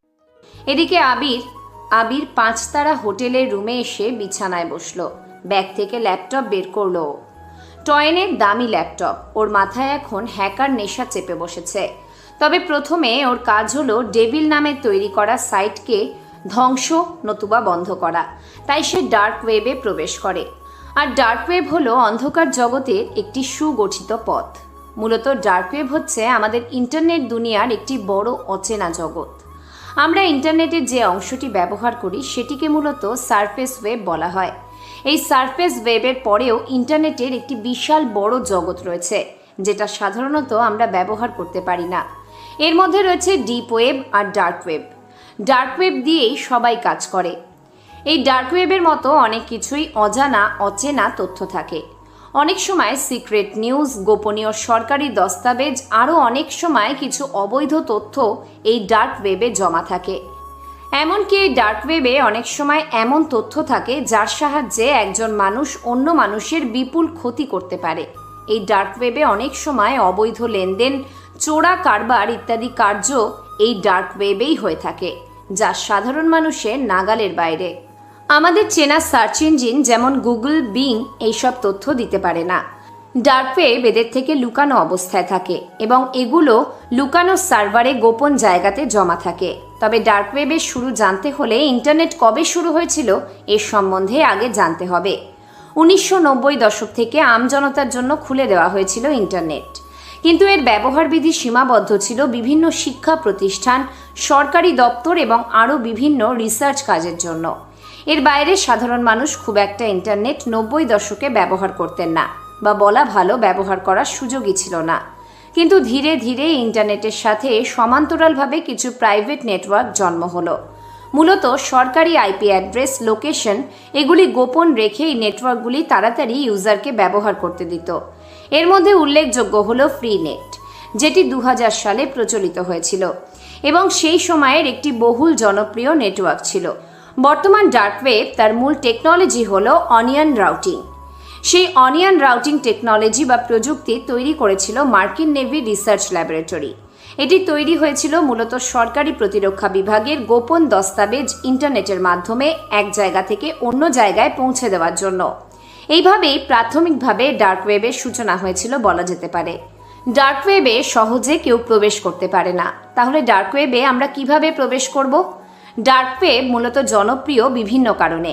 এখানে যেমন একাধারে কিছু অবৈধ কার্যকলাপ হতে থাকে, তেমনি অন্যদিকে এখানে এমন অনেক কিছু সফটওয়্যার পাওয়া যায় যেগুলি আমরা সহজে ইন্টারনেটে খুঁজে পাই না, বা আমরা সেগুলি ইন্টারনেটে খুঁজে পেলেও আমাদের চড়া দামে কিনতে হয়। কিন্তু অনেক ক্ষেত্রেই এত দাম দিয়ে ওইগুলো সম্ভব হয় না। সফটওয়্যারগুলি পাইরেটেড ভার্সন খুঁজে বেড়ায়। ডার্ক ওয়েব এরকম অনেক সফটওয়্যার টুল সম্পূর্ণ বিনামূল্যে প্রদান করে, কিন্তু এক্ষেত্রে জেনে রাখা দরকার যে ডার্ক ওয়েব থেকে পাওয়া এই সমস্ত সফটওয়্যার বা টুলগুলি সবসময় ভালো হয় না। অনেক সময় এই সমস্ত টুলগুলিতে ভিডিও রকমের স্পাইওয়্যার আগে থেকে দিয়ে রাখে, যার ফলে কেউ যখন এগুলো ইউজ করতে যায় তখন তার কম্পিউটারের ডেটা আবার তথ্য চুরির একটি সম্ভাবনা থেকেই যায়। ডার্ক ওয়েবে প্রবেশ করার আগে এবং ডার্ক ওয়েব ব্যবহার করার আগে আমাদের যথেষ্ট পরিমাণ সতর্ক থাকতে হবে। ডার্ক ওয়েবে প্রবেশের জন্য বিশেষ 8টি ওয়েবসাইট বা লিঙ্ক আছে। ডার্ক ওয়েব লিঙ্ক সম্পর্কে জানার আগে বা এখন এই ডার্ক ওয়েবে প্রবেশ করার আগে সর্বক্ষেত্রে নিজেদের মনে রাখতে হবে নিজেদের সিকিউরিটির ব্যাপারটা। ডার্ক ওয়েবে প্রবেশ করার পর আর সাধারণ নিয়মের মধ্যে পড়ে না। যেহেতু সাধারণ ওয়েব দুনিয়ার মধ্যে পড়ে না, তাই এখানে প্রবেশ করার ক্ষেত্রে নিজেকে বিশেষ ব্রাউজার ইউজ করতে হবে। ডার্ক ওয়েবে প্রবেশ করার জন্য অনেক রকম ব্রাউজার বাজারে প্রচলিত রয়েছে। তার মধ্যে টর ব্রাউজারটি হলো সবথেকে বহুল প্রচলিত এবং উল্লেখযোগ্য। টর ব্রাউজার সহজেই নিজের উইন্ডোজ কিংবা লিনাক্স মেশিনের থেকে ডাউনলোড করা যায়। তবে একটা সাজেশন জরুরি, এই টর ব্রাউজার ইউজ করার আগে ভালো একটি ভিপিএন বা virtual private network software use করতে হবে, কারণ এই ভিপিএন বা ভার্চুয়াল প্রাইভেট নেটওয়ার্ক নিজের নিরাপত্তাকে অনেক গুণে বাড়িয়ে দেয়। উদাহরণস্বরূপ বলা যেতে পারে এক্সপ্রেস ভিপিএন নামে যে ভিপিএন রয়েছে তার মধ্যে রয়েছে মিলিটারি গ্রেডের 256 বিট এনক্রিপশন। তাই এক্ষেত্রে কেউ ইউজ করলে তার পরিচিতি সম্পূর্ণ গোপন থাকে এবং সহজেই সে ডার্ক ওয়েবের বিভিন্ন ওয়েবসাইট বেশি চিন্তা না করে সহজেই ব্যবহার করতে পারবে। ডার্ক ওয়েবে প্রবেশের জন্য কিছু জনপ্রিয় লিঙ্ক আছে। এর মধ্যে এক, হিডেন উইকি। এটি 1 নম্বরে রয়েছে কারণ এটি অন্যতম জনপ্রিয় ডার্ক ওয়েব লিঙ্ক। স্বাভাবিক ওয়েবে আমরা যেমন উইকিপিডিয়া ইউজ করি তেমনি এটি ডার্ক ওয়েবের উইকিপিডিয়া বলা যেতে পারে। এখানে ডার্ক ওয়েবের বিভিন্ন ওয়েবসাইটগুলো লিস্টের মতো করে সুন্দরভাবে সাজানো রয়েছে। এই সমস্ত লিঙ্ক থেকে যে কেউ সহজে ডার্ক ওয়েবের বিভিন্ন ওয়েবসাইট ভিজিট করতে পারবে। এখানে মনে রাখা দরকার, ডার্ক ওয়েবের বেশিরভাগ ওয়েবসাইটের এই ডোমেইন এক্সটেনশন অফ অনিয়ন। দ্বিতীয় নম্বরটির কথা বলি। দ্বিতীয় নম্বরে আছে সার্চ ইঞ্জিন ডাকডাকগো। গুগলে যখন আমরা সার্চ করি তখন এই সার্চ ইঞ্জিনগুলি আমাদের কিছু ব্যক্তিগত তথ্য তাদের নিজের সংগ্রহে রেখে দেয়, কিন্তু এই ডাকডাকগো ব্রাউজারটি ব্যক্তিগত তথ্য সম্পূর্ণ গোপনীয় রাখে এবং কারো ব্যক্তিগত তথ্যের কোনো অংশ তারা তাদের নিজেদের কাছে জমা রাখে না। এটি একটি ফ্রি ওয়েবসাইট এবং সহজেই কেউ টর ব্রাউজারের মাধ্যমে ডাকডাকগো সার্চ ইঞ্জিন ব্যবহার করতে পারবেন। 3 নম্বরে রয়েছে হিডেন অ্যান্সার্স। এই হিডেন অ্যান্সারে কেউ এমন কিছু চাঞ্চল্যকর স্বীকারোক্তি পাবে যেগুলি সে বাস্তব জগতে কখনো শোনেনি। এই ওয়েবসাইটে আরও কেউ কিছু বিখ্যাত ব্যক্তিত্বদের চরম স্বীকারোক্তি দেখতে পাবে, যেগুলি শুনে যে কেউ সম্পূর্ণ আশ্চর্য হয়ে যাবে। তবে এটির সুবিধা হলো স্বীকারোক্তি সম্পূর্ণভাবে গোপনভাবে প্রকাশ করে এবং এর মালিককে তার গোপনীয়তা লুকিয়ে রাখে। কিন্তু কেউ যদি আসল তথ্য খুঁজে তুলতে চান তাহলে তার এই তথ্যটি এই ওয়েবসাইট থেকে পেতে পারে। আমরা যেমনভাবে ইমেল পাঠানোর জন্য জিমেল, ইয়াহু মেল সার্ভার করি, তেমনি ডার্ক ওয়েবের ইমেল পাঠানোর জন্য একটি ব্যবস্থা আছে যা 4 নম্বর ওয়েব লিঙ্ক হিসেবে ধরা হয়। সেই সার্ভিসের নাম হলো মেল টু টর। কেউ নিজের আইপি অ্যাড্রেস এবং পরিচয় সম্পূর্ণ গোপন রেখে একটি অ্যাড্রেস থেকে অন্য অ্যাড্রেসে ইমেল পাঠাতে পারে সম্পূর্ণ বিনামূল্যে। প্রো পাবলিকা ওয়েবসাইটটি হলো হিডেন অ্যান্সার্সের মতোই একটি ওয়েবসাইট, সহজে নিউজ পোর্টাল বলা চলে। সবাই নিজেদের বক্তব্য কোনো কিছুর বিধিনিষেধের কথা না ভেবেই সত্য প্রকাশ করে। উত্তর মধ্য থাকে। বিভিন্ন সরকারি দস্তাবেজ সংক্রান্ত তথ্য, বিভিন্ন গোপনীয় সংবাদপত্রের ডকুমেন্ট এবং আরও এরকম কিছু চাঞ্চল্যকর তথ্য প্রো পাবলিকাতে থাকে। মূলত বাক স্বীকারোক্তির কথা বিভিন্নভাবে প্রচার করে এবং তাদের ওয়েবসাইটে এটি মেনে চলে। 6 নম্বর রয়েছে ফেসবুকিং ডার্ক ওয়েব। আপনারা কি জানেন আপনারা social media network Facebook dark web ব্যবহার করতে পারেন? হ্যাঁ, এটা সত্যি শুনতে অবাক লাগলেও ফেসবুক ডার্ক ওয়েবের জন্য তাদের অনিয়ন সার্ভিস দিয়ে থাকে, যেখানে কেউ সম্পূর্ণ গোপনভাবে সোশ্যাল মিডিয়ায় একে অপরের সাথে যোগাযোগ রাখতে পারবে ফেসবুকের সাহায্যে। 7 নম্বরে রয়েছে টর লাইব্রেরি। এখানে সকল প্রকার নকল সফটওয়্যার, সিনেমা, নাটক, ইবুক ইত্যাদি পাওয়া যায়। কিন্তু এটি ব্যবহার করার আগে নিজের মাথায় রাখতে হবে লাইব্রেরি থেকে পাওয়া সমস্ত কিছু সফটওয়্যার সবসময় নিরাপদ হয় না, তাই এখান থেকে কোনো কিছু ডাউনলোড না করাই ভালো, অথবা ডাউনলোড করার আগে নিজের কম্পিউটারে ভালো অ্যান্টিভাইরাস সফটওয়্যার দিয়ে চেক করে নিতে হবে। 8 নম্বর ডার্ক ওয়েব লিঙ্কটি বা ওয়েবসাইটের নাম হলো গ্যালাক্সি সোশ্যাল নেটওয়ার্ক। এটি একটি সোশ্যাল নেটওয়ার্কিং সাইট যেটি কেউ ডার্ক ওয়েব থেকে ব্যবহার করতে পারবে। নেটওয়ার্কিং সাইটের মাধ্যমে কেউ ফেসবুকের মতোই অনেক অনলাইন বন্ধুত্ব এবং একে অপরের সঙ্গে যোগাযোগ রাখতে পারবে সম্পূর্ণ নিজের তথ্য গোপন রেখে। আবির আজ সব লিঙ্কে প্রবেশ করে নিজের বিস্তার ছড়াবে। ডেভিলকে তার অস্তিত্ব হারাতে হবে ভিলেন সাইটের জন্য। আবির নিজেকে পুরোপুরিভাবে তৈরি করলো। তারপর আবির মেয়েটাকে টেনে তুলল। গায়ে তেমন কাপড় নেই, কিছুটা দূরে মেয়েটার ওড়না পড়ে আছে। আবির তাড়াতাড়ি ওড়নার কাছে যায়, ওড়নাটি এগিয়ে দেয় মেয়েটির দিকে। এরপর কয়েক সেকেন্ড মেয়েটার দিকে তাকিয়ে আবির সেখান থেকে চলে আসতে থাকে। কয়েক পা আবির এগিয়ে আসতেই পিছন থেকে মেয়েটি, এই হিরো, এই পরীর দিকে না তাকিয়ে চলে যাচ্ছ যে? আবির একটু থামলো, মেয়েটির দিকে তাকিয়ে মুচকি হাসলো একটু, তারপর আর না তাকিয়ে আবারও চলে আসার প্রস্তুতি নিল। মেয়েটা দৌড়ে আসে আবিরের কাছে, পাশাপাশি হাঁটতে থাকে। আবিরকে বলল, কি ব্যাপার, ছেলেরা এত ভদ্র হয়? নাম কি তোমার? আপনার নাম কি পরি? না, আমার নাম পরি না, তবে সবাই রাতের পরি বলেই চেনে, সেই জন্য বলেছি। আর আমাকে আপনি করে বলছো কেন? তুমি বা তুই করে বলো, নামটা বলনি এখনো। আবির একটু থামলো, পা থেকে মাথা অবধি দেখে নিল আবির। মেয়েটার চোখ আর মুখ অসম্ভব মিষ্টি, যেন চাঁদের জ্যোৎস্না মেয়েটির সারা মুখে লেগে আছে। মেয়েটার চোখের ভ্রুটাও বেশ আকর্ষণীয়। রাস্তা ছেড়ে উপরে উঠল, মেয়েটিও সাথে আসতে থাকে। আবির ল্যাম্পপোস্টের নিচে এসে দাঁড়ায়। হলদে আলোর সবটাই মেয়েটার মুখে এসে পড়ছে।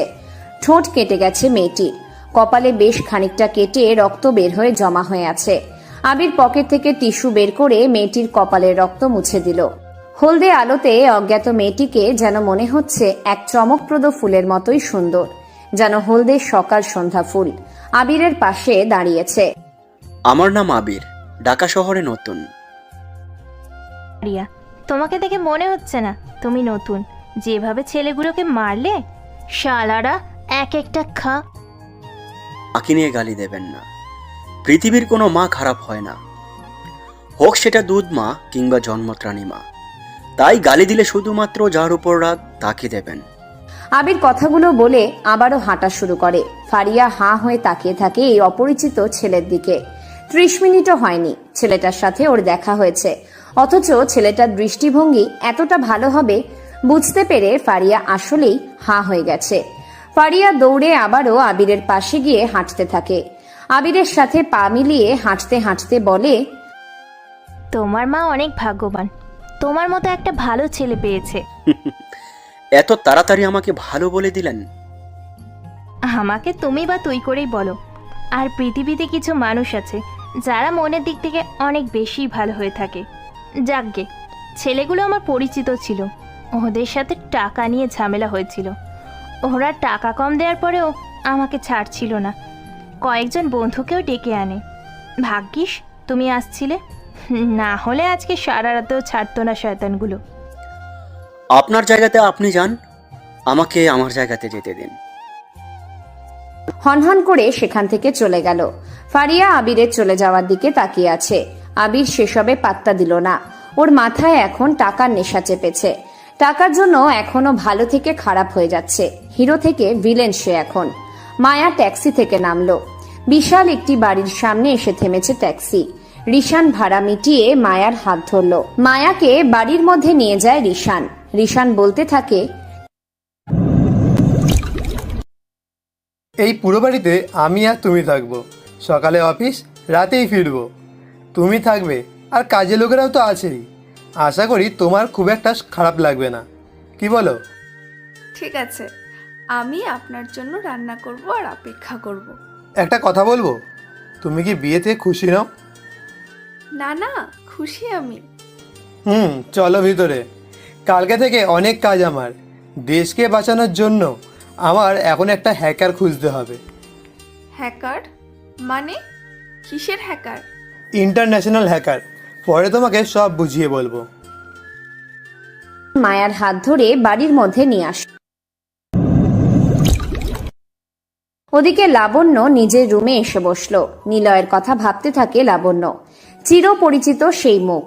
মনের ভিতরে নিলয়ের প্রতি বিশাল টান আজও আছে ওর, যা সে কন্ট্রোল করতে পারছে না। চাইতেও নিলয়কে সে আরো বেশি ভালোবেসে ফেলছে।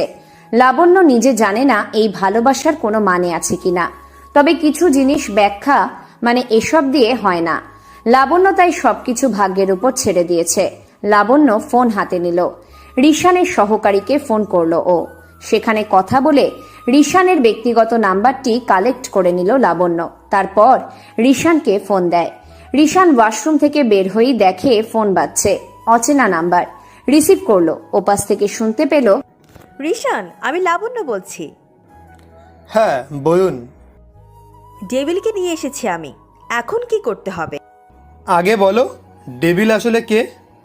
সেটা তো বলা যাবে না, কিন্তু ডেভিল ইজ ব্যাক, এটা শিওর। ওকে, আমি জানাবো। আমাদের বঙ্গবন্ধু স্যাটেলাইটকে ঘিরেই চলছে একটা চক্রান্ত, আর সেটা করছে আমেরিকা। প্রথমে ভেবেছিলাম এটা নাসার কাজ, কিন্তু না, এটা মাইক্রোসফট কোম্পানির টমাসের কাজ। সে ভদ্রতার আড়ালে অনেক কিছু করছে, কিন্তু আমরা কিছু খুঁজতে গেলেই নাসার স্যাটেলাইট 101 কেন বারবার সামনে আসে বুঝতে পারছি না। এটা কোনো হ্যাকারের কাজ নাকি এটাও ওদের প্ল্যানের অংশ? আমাদের স্যাটেলাইটকে ধ্বংস করতে চাইছে ওরা। ডেভিলকে তা বাধা দিতেই হবে। আচ্ছা, ডেভিলকে নিয়ে খুব তাড়াতাড়ি আপনার সাথে দেখা হবে, রাখছি। লাবণ্য ফোন কেটে দিল। এদিকে আবির 5 তারা হোটেলের রুমে এসে বিছানায় বসলো। ব্যাগ থেকে ল্যাপটপ বের করলো ও। টয়েনের দামি ল্যাপটপ। ওর মাথায় এখন হ্যাকার নেশা চেপে বসেছে। তবে প্রথমে ওর কাজ হলো ডেভিল নামের তৈরি করা সাইটকে ধ্বংস নতুবা বন্ধ করা। তাই সে ডার্ক ওয়েবে প্রবেশ করে। আর ডার্ক ওয়েব হলো অন্ধকার জগতের একটি সুগঠিত পথ। মূলত ডার্ক ওয়েব হচ্ছে আমাদের ইন্টারনেট দুনিয়ার একটি বড় অচেনা জগৎ। আমরা ইন্টারনেটের যে অংশটি ব্যবহার করি সেটিকে মূলত সারফেস ওয়েব বলা হয়। এই সারফেস ওয়েবের পরেও ইন্টারনেটের একটি বিশাল বড় জগৎ রয়েছে, যেটা সাধারণত আমরা ব্যবহার করতে পারি না। এর মধ্যে রয়েছে ডিপ ওয়েব আর ডার্ক ওয়েব। ডার্ক ওয়েব দিয়েই সবাই কাজ করে। এই ডার্ক ওয়েবে অনেক কিছুই অজানা অচেনা তথ্য থাকে। অনেক সময় সিক্রেট নিউজ, গোপনীয় সরকারি দস্তাবেজ, আরও অনেক সময় কিছু অবৈধ তথ্য এই ডার্ক ওয়েবে জমা থাকে। এমনকি এই ডার্ক ওয়েবে অনেক সময় এমন তথ্য থাকে যার সাহায্যে একজন মানুষ অন্য মানুষের বিপুল ক্ষতি করতে পারে। এই ডার্ক ওয়েবে অনেক সময় অবৈধ লেনদেন, চোরা কারবার ইত্যাদি কার্যও হয়ে থাকে, যা সাধারণ মানুষের নাগালের বাইরে। আমাদের চেনা সার্চ ইঞ্জিন যেমন গুগল, বিং এইসব তথ্য দিতে পারে না। ডার্ক ওয়েব এদের থেকে লুকানো অবস্থায় থাকে এবং এগুলো লুকানো সার্ভারে গোপন জায়গাতে জমা থাকে। তবে ডার্ক ওয়েবের শুরু জানতে হলে ইন্টারনেট কবে শুরু হয়েছিল এর সম্বন্ধে আগে জানতে হবে। 1990 দশক থেকে আমজনতার জন্য খুলে দেওয়া হয়েছিল ইন্টারনেট, কিন্তু এর ব্যবহার বিধি সীমাবদ্ধ ছিল বিভিন্ন শিক্ষা প্রতিষ্ঠান, সরকারি দপ্তর এবং আরও বিভিন্ন রিসার্চ কাজের জন্য। এর বাইরে সাধারণ মানুষ খুব একটা ইন্টারনেট 90 দশকে ব্যবহার করতেন না, বা বলা ভালো ব্যবহার করার সুযোগই ছিল না। কিন্তু ধীরে ধীরে এই ইন্টারনেটের সাথে সমান্তরালভাবে কিছু প্রাইভেট নেটওয়ার্ক জন্ম হলো।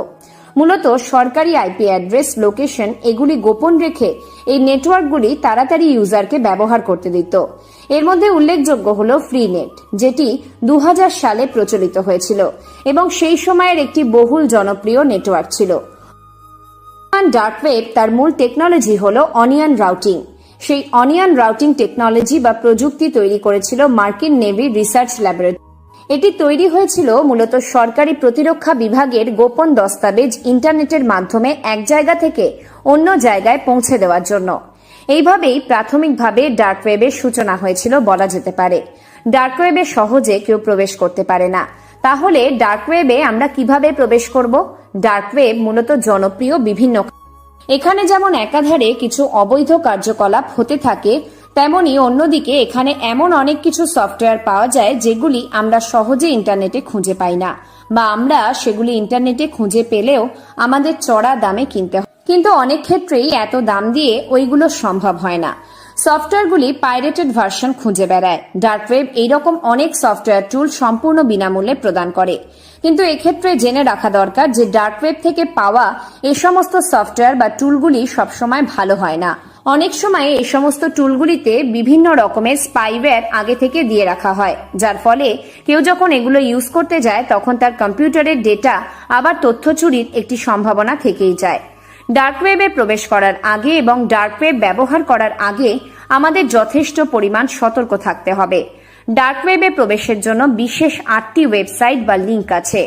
ডার্ক ওয়েব লিঙ্ক সম্পর্কে জানার আগে বা এখন এই ডার্ক ওয়েবে প্রবেশ করার আগে সর্বক্ষেত্রে নিজেদের মনে রাখতে হবে নিজেদের সিকিউরিটির ব্যাপারটা। ডার্ক ওয়েবে প্রবেশ করার পর আর সাধারণ নিয়মের মধ্যে পড়ে না।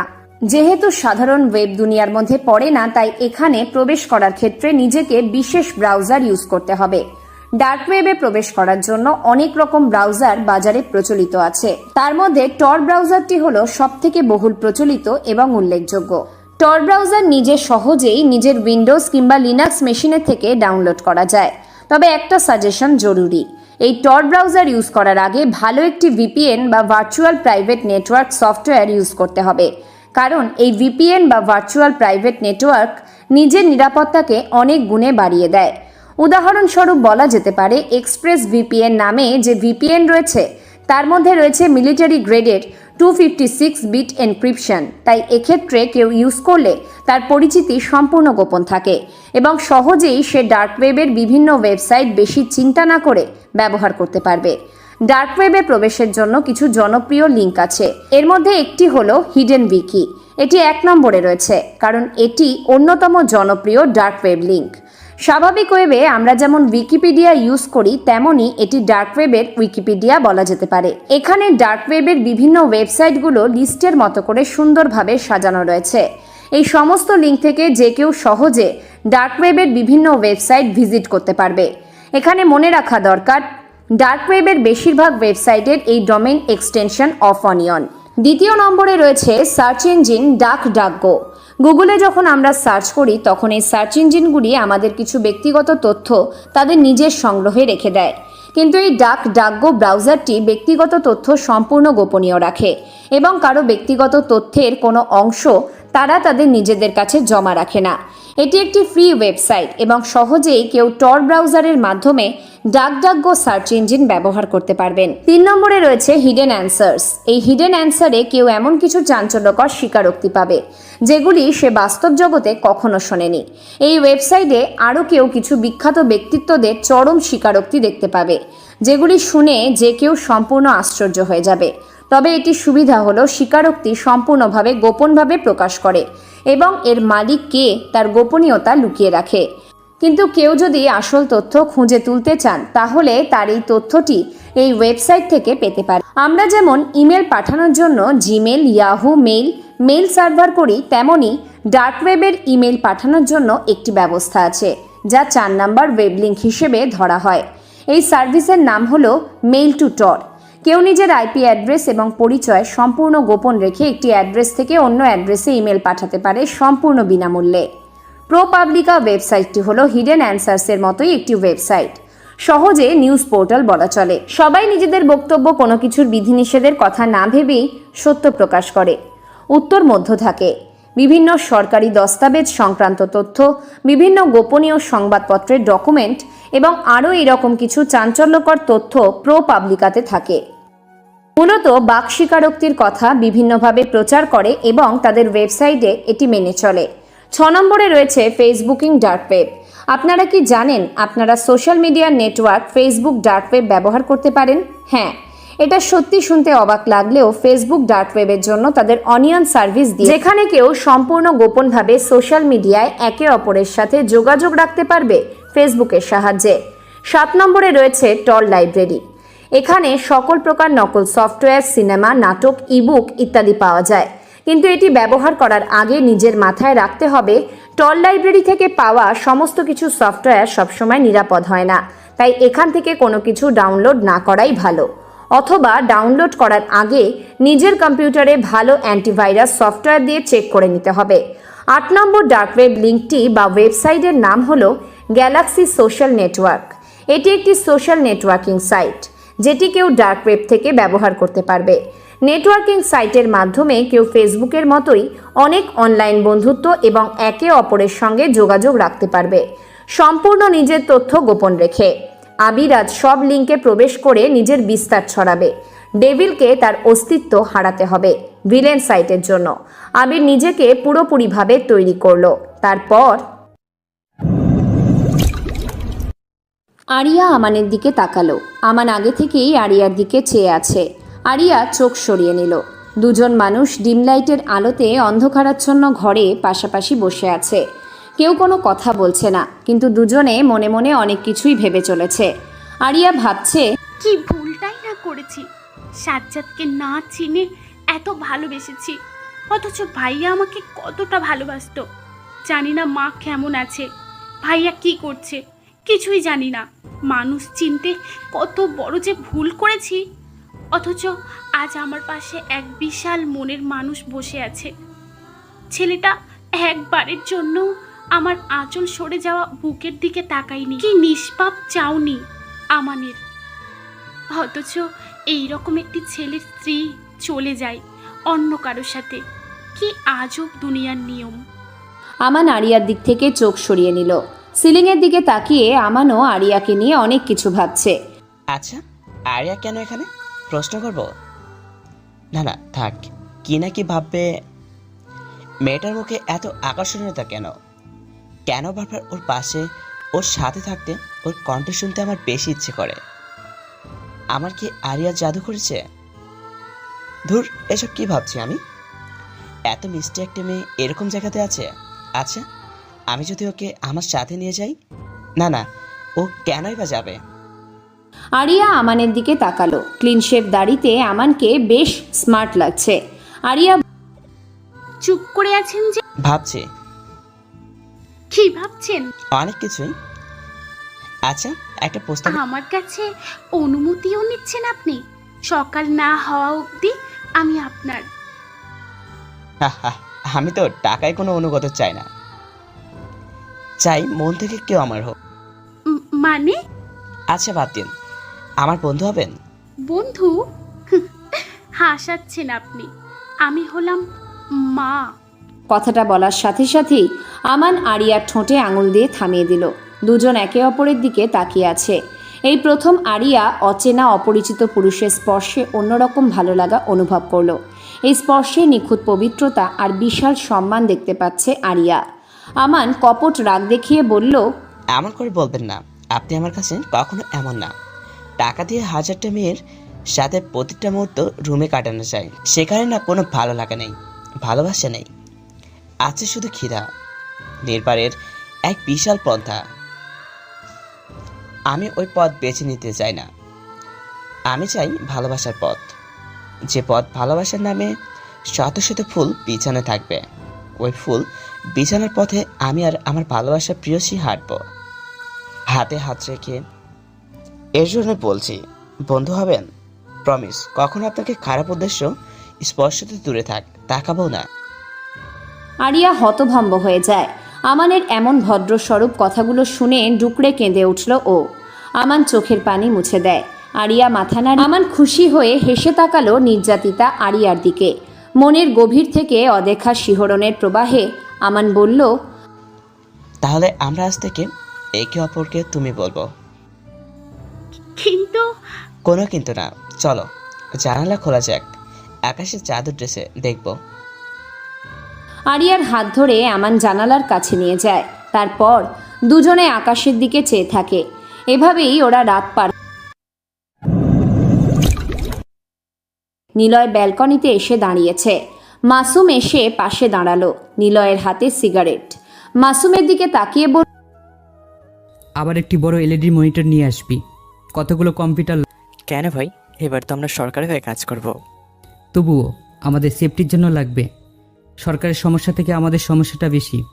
খুনি যতই খারাপদেরকে খুন করুক, সে কিন্তু খুনি হয়। আর হ্যাকার যতই ভালো কিছু করুক, সে কিন্তু হ্যাকার হয়েই থাকে। আর একজন খুনি ও একজন হ্যাকার দেশের জন্য অনেক বেশি ভয়ঙ্কর। ঠিক আছে ভাই, তুমি যা বলবে তাই হবে। লবণ্য ফোন করেছিল, বলেছে কালকেই অফিসে যেতে ওর সাথে। আচ্ছা, ও বলল ওর নাকি কাজ আছে।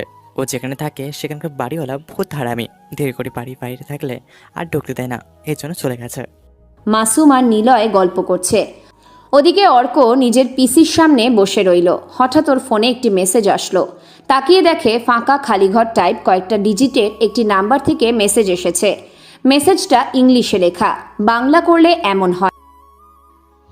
হ্যাঁ অর্ক, আমি আগন্তুক, কারণ নিলয় আমাদের পথের কাটা হয়ে এসেছে। আর একটা কাজ করো, ডেভিল হয়ে যাবে, ডেভিল হয়ে আবারও ব্যাংক রবারি করো। আমি চাই নিলয়কে সবাই খারাপ জানুক। আর একটা কথা, আমি কিন্তু জানি তুমি নিলয়ের থেকে টাকা নিতে চাও, তাই ব্যাংক ডাকাতি তুমি করবে, টাকা তোমার। তবে নাম হবে ডেভিলের। খুব শীঘ্রই দেখা হবে তোমার সাথে। আমাকে তুমি এখন খুঁজে। অর্ক মেসেজটার দিকে তাকিয়ে থাকে অনেকটা সময় ধরে। এটা দিয়ে 4টে মেসেজ আসলো অর্কের কাছে, আর বারবারই একই বক্তব্য, ডেভিলকে ধ্বংস করতেই হবে। আর ডেভিল হলো নিলয়। এটা কেবল ওরা খুব কাছের মানুষেরাই জানে। তার মানে নিলয়কে। কিন্তু কে হবে? কে এমন মেসেজ দিচ্ছে?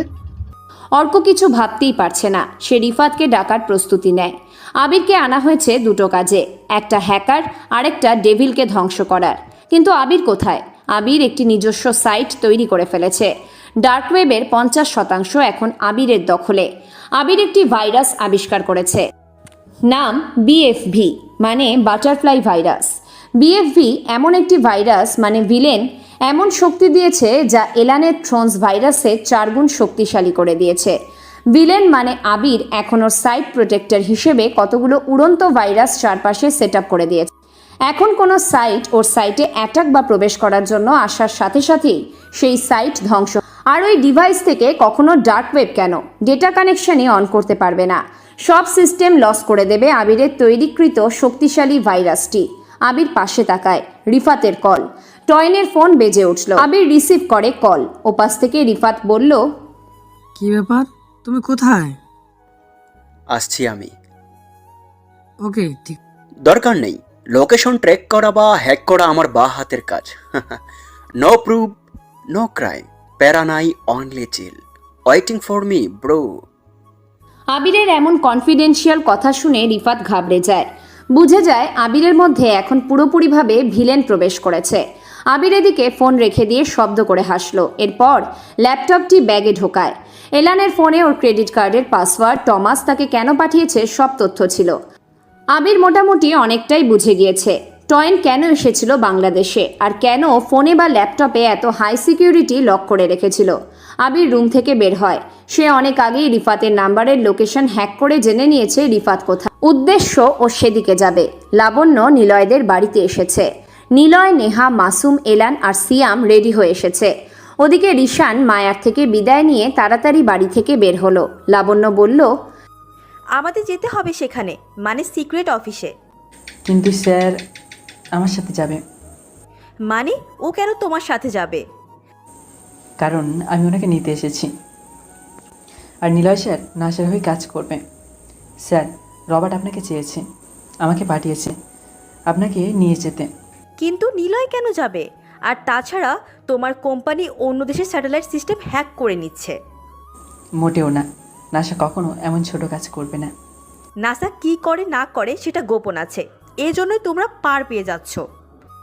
স্যার আপনি বলুন, নাসা কেন এমন করবে? পুরো বিশ্ব একটা কোম্পানির দিকে তাকিয়ে আছে, সেটাও হ্যাক হওয়ার সম্ভাবনা আছে। লাবণ্য, অ্যালান যা বলছে তা সত্য হতে পারে। কোনো হ্যাকার সব দেশের নেটওয়ার্ক সিস্টেম নিজের কন্ট্রোলে এনে স্যাটেলাইটগুলো হ্যাক করেছে, তারপর সেটা নাসার উপর অ্যাপ্লাই করেছে সব দেশের প্রোটেক্টর হিসাবে। ওই হ্যাকার ভাবছে হয়তো নাসা কোম্পানি তাদের দেশের স্যাটেলাইট তথ্য নিয়ে মহাকাশ, গ্রহ, উপগ্রহ, আবহাওয়ার অনেক তথ্য অগ্রিম দিচ্ছে। আমি এত কিছু জানি না। আমার সাথে সবাই চলো, আগে রিশানের সাথে দেখা করতে হবে, তারপর দেখা যাবে কি হয়েছে আর কি করা যায়। লাবণ্য কথাগুলো বলে বাড়ি থেকে বাহিরে বের হলো। নিলয় সবার দিকে তাকায়, কেউ কোনো কথা বলছে না। নিলয় সবার উদ্দেশ্যে বলল, চলো আগে দেখে আসি সরকারের কত টাকা লস গেল নাসার নামে তথ্য প্রচার করার ফলে। নিলয়ের কথায় সবাই সম্মতি জানালো। এরপর ওরা সবাই সিক্রেট পুলিশ এজেন্সির দিকে। প্রীতি আবিরের বাড়ির বারান্দায় এসে বসেছে। দুটো ছেলে ডেকে এনেছে ও। আবিরের ঘর থেকে কম্পিউটারটি বের করে নিজের রুমে নেওয়ার জন্য এসেছে। আবির নেই। আবিরের জন্য ওর অনেক মন খারাপ লাগছে। অনেকবার না চাইতেও কেঁদে উঠেছে প্রীতি। আবিরকে সে অনেক বেশি ভালোবাসে। আবির কি চায় প্রীতি তা জানে না, কিন্তু প্রীতি সবসময় আবিরের ফেরার অপেক্ষায় চেয়ে থাকে রাস্তার দিকে। আবির কখনো বোঝেনি প্রীতি কেন আবিরদের বাড়ির সোজা ওর 3তলা বাড়ির শেষ রুমটা নিয়েছিল। যেন জানালা খুললেই প্রীতি আবিরকে দেখতে পায়, ব্যালকনিতে আসলেও যেন আবিরকে দেখতে পায়। সেজন্য ও কোনার রুমটা নিয়েছিল। আবির কখন আসতো, বের হতো, সব কিছুর উপর নজর রাখত প্রীতি। এখন আর দেখা হয় না আবিরকে। প্রীতি আবিরের বাড়ি থেকে বের হলো। তখনই একটি জিপ গাড়ি এসে থামলো প্রীতির সামনে। প্রীতি ইন্টার সেকেন্ড ইয়ারে পড়ে, দেখতে অনেক বেশি সুন্দর। আরিয়ার জন্য যতগুলো ছেলে পাগলামি করেছে তার থেকে প্রীতির সাথে কথা বলার জন্যই 2 গুণ বেশি পাগলামি করেছে। কিন্তু প্রীতি কখনো কারো কারণ সে তো একটা বোকাশোকা ছেলেকে মানে আবিরকে ভালোবাসে। জিপ গাড়ি থেকে সাজ্জাদ নামলো, পাশে ওর কয়েকজন বন্ধুরাও আছে। ফুয়াদ, নাইম আর শাহিন আসলো এগিয়ে প্রীতির কাছে। সাজ্জাদ প্রীতির দিকে তাকিয়ে থাকে কিছু সময়, তারপর হাত বাড়িয়ে প্রীতির হাতে আঙুল দিয়ে স্পর্শ করলো। প্রীতির সাথে সাথেই তেলে বেগুনে জ্বলে ওঠে। সাজ্জাদ হাসি দিয়ে বলল, ওরে বাপরে, নাইম দেখলি ফুলে কত কাটা। ভাই ফুল না রে সাপ, বিষাক্ত সাপ, টাচ করেছি ফস করে উঠেছে। ম্যান ভার্সেস ওয়াইল্ড দেখছিস কখনো? ব্ল্যাক মাম্বার মাথায় শোয়ের অ্যাঙ্কার চুমু দেয়। আহারো, আমারও তো ইচ্ছে করছে বিষাক্ত সাপের গালে একটা পাপ্পি দিই। দেখ, তোরা যেমন জানোয়ারের মতো পাল বেঁধে ঘুরে বেড়াস, তেমনি না তোদেরকে কেউ সহ্য করতে পারে না। আমার সামনে আসতে না তোকে নিষেধ করেছিলাম, এর ফল। ও মামনি, কে ফল দেবে গো আমাদের? আরে মনে হয় ওর বাবা এসে বলবে টুইকেল টুইকেল লিটল স্টার প্রীতি আমার মামনি, ওকে ছাড়া। হা হা হা হা। শাহিনের কথা শুনে ওরা 4জনই জোরে হেসে উঠল। প্রীতি ওদের থেকে চলে আসার জন্য পা বাড়ায়। সাজ্জাদ সামনে আসে, প্রীতির চুলে হাত দেয়, সাথে সাথেই সাজ্জাদের গালে কষে একটা চড় বসিয়ে দিল। সাজ্জাদ আরও বেশি রেগে গিয়ে প্রীতির হাত ধরল, আর তখনই সেখানে প্রীতির বাবা নিয়াজ সাহেব চলে আসে, সাথে প্রীতির চাচা আর কাজিনও আসে। সাজ্জাদ তাড়াতাড়ি হাত ছেড়ে দেয়, কাউকে কিছু না বলে সেখান থেকে ওরা চলে আসে। প্রীতি দৌড়ে ওর বাবার কাছে যায়, বুকে জড়িয়ে ওর বাবাকে সবটা খুলে বলে। প্রীতি, তুই চিন্তা করিস না। তুই কি দেখবি? কি দেখবি? তুই তো শুধু টাকার গরম দেখাবি আবিরের সাথে। থাক, কারো কিছু দেখা লাগবে না। আবির থাকলে ঠিকই সে সব করতো। তোরা তো সম্পদের লোভে ব্যস্ত থাকিস, যা সেটাই কর। প্রীতি কথাগুলো বলে সেখান থেকে চলে আসে। সবাই প্রীতির এমন কথাগুলো শুনে অবাক হয়। আবিরকে সাপোর্ট নিয়ে প্রীতি প্রথমবার এমন করে কথা বলেছে। মেয়েটাকে না খাওয়া অব্দি এখন শান্তি নেই। ব্রিজের উপর দাঁড়িয়ে আছে ওরা চারজন। নাইমের কথা শুনে সাজ্জাদ ব্রিজের বাঁধে একটা লাথি দিল। সাজ্জাদের গালে আঙুলের ছাপ বসে আছে। সাজ্জাদ গাড়ি থেকে ড্রিঙ্কের বোতল এনে মুখে, তারপর চিৎকার করে বলতে থাকে, ওই শালিকে তো আমি মেরেই ফেলবো। ওকে একবার ধরতে পারলে এমন জায়গাতে বেচে দিব, কখনো আলোর মুখও শালিকে 1 সপ্তাহ ধরে আগে বোঝাবো আমি কি করতে পারি। যখন ওর সাথে রাত কাটাবো না, তখন বুঝবে আমাকে চড় মারার মজা কতটুকু। চল শালি। না না, এখন না। সোসাইটিতে পিটির পরিবার অনেক বড়, আর সামনে আমার বাবার এমপি হওয়ার ইলেকশন। এখন কোনোভাবেই যদি বাবা আর আমি ফেঁসে যাই, তাহলে অনেক সমস্যা হবে। বাবা পাস করতে পারবে না। বাবা ভিতর থেকে যেমন হোক বাইরে সবার প্রতি দয়ালু দেখায়, সেই জন্য আমাকে সবাই খারাপ জানলেও বাবাকে ভালো বলে। আপাতত বাবার ইলেকশন শেষ হোক, না হলে বড় জায়গাতে হাত দেওয়ার ফলে আমাদের অনেক ঝামেলা হবে। এতদিন অপেক্ষা করব ওরকম একটা মালের জন্য? রিস্ক তো নিতেই হবে। কর, পলিটিক বুঝোস? যখন আমি বলবো তখন সবাই মাঠে নেমে পড়বি। আর তাছাড়া ক্লাবে তো রোজ দুটো নিয়ে পড়ে থাকিস। কাজ চালিয়ে নে একটু। তোর মতো তো আর আমাদের বউ নেই যে বিছানা গরম হবে। বাজে কথা রাখ, মাথায় রাগ উঠে আছে, চল এখান থেকে। সাজ্জাদের কথা শুনে সবাই চুপ হয়ে যায়। এক এক করে জিপে উঠে ওরা চলে যায় ক্লাবের দিকে। আবির চেয়ারে বসে আছে, পিছনে অর্ক আর রিফাত দাঁড়িয়ে আছে। আবির অর্ককে দিয়ে একটি কম্পিউটার আনিয়েছে। অর্ক জিজ্ঞাসা করলো, আমরা এখন কি করব? তালিকা করব। তালিকা মানে কিসের তালিকা? 100 জন খারাপ মানুষের তালিকা, হোক সেটা পৃথিবীর মধ্যে অন্য দেশে বা বাংলাদেশে, তবে তালিকা লাগবে। মানে কেন? টাকার জন্য। আমার টাকা প্রয়োজন। I need money, money is honey, money is funny. আরে ভাই, এসব কি বলছো তুমি? বুঝতে পারবি সবাই। আপাতত আমি, কিন্তু ভালো আর গরিবজন সাধারণের টাকা হাতিয়ে নয়। আবিরের কথার আগা মাথা ওরা দুজন কিছুই বুঝতে পারছে না। তারপর আবির বসা থেকে উঠে দাঁড়ালো, দেওয়ালে সাঁটানো বড় পিসির দিকে তাকালো। আবিরের দৃষ্টি অনুসরণ করে অর্ক আর রিফাতও তাকালো। আবির বলল, স্ক্রিনে তাকাও সবাই। ড্রাগ ওয়েবের সিক্রেট ওয়েবের থেকে 100 জনের নাম আছে। মানে নামগুলো আমি নিজেই সাজিয়েছি। তবে এখানে থাকা যাদের নাম আছে তারা প্রত্যেকেই ক্রাইম বাজে, যাদের পকেটে কোটি কোটি টাকা, অথচ মানুষ মরে গেলেও তারা টাকা খরচ করে না। প্রথম জন হলো রবার্ট, নাসার বর্তমান মালিক। আর সেকেন্ড যে আছে সে হলো টমাস, মাইক্রোসফটের বর্তমান মালিক। দুজনের কাছে মিলিয়ন বিলিয়ন টাকা, অথচ দাবি করে টাকাই নেই। 3 নম্বরে আছে ডেভিল। তবে এই লিস্ট থেকে ডেভিলকে কাটা হবে, কারণ সে অনেক ভালো টাকার মালিক হলেও সে মানুষের উপকার করে, তাই তার দিকে আমরা তাকাবো না। 4 নম্বরে আছে এই দেশের রাষ্ট্রপতি রাব্বি আর আর্মি সেনাবাহিনীর প্রধান নুরুল হক। এরপর কে কোন ব্যাংকে টাকা আছে সব হিসেব আমি বের করছি। অপেক্ষার সময়ের আর একটি রাতের, যে রাতে জ্যোৎস্নার স্থানে প্রকৃতি হবে বিশুদ্ধ, আমি করব অশুদ্ধ। আবিরের কথা শুনে রিফাত আর অর্ক অবাক হয়। আবিরকে ঠিক যে কাজের জন্য আনা হয়েছে, আবির তার থেকে বড় পর্যায়ের কাজ শুরু করে দিয়েছে। এখন আবিরকে থামানো মানে নিজের খারাপ ডেকে আনা। আবির রিফাতের পকেটে হাত ঢোকালো।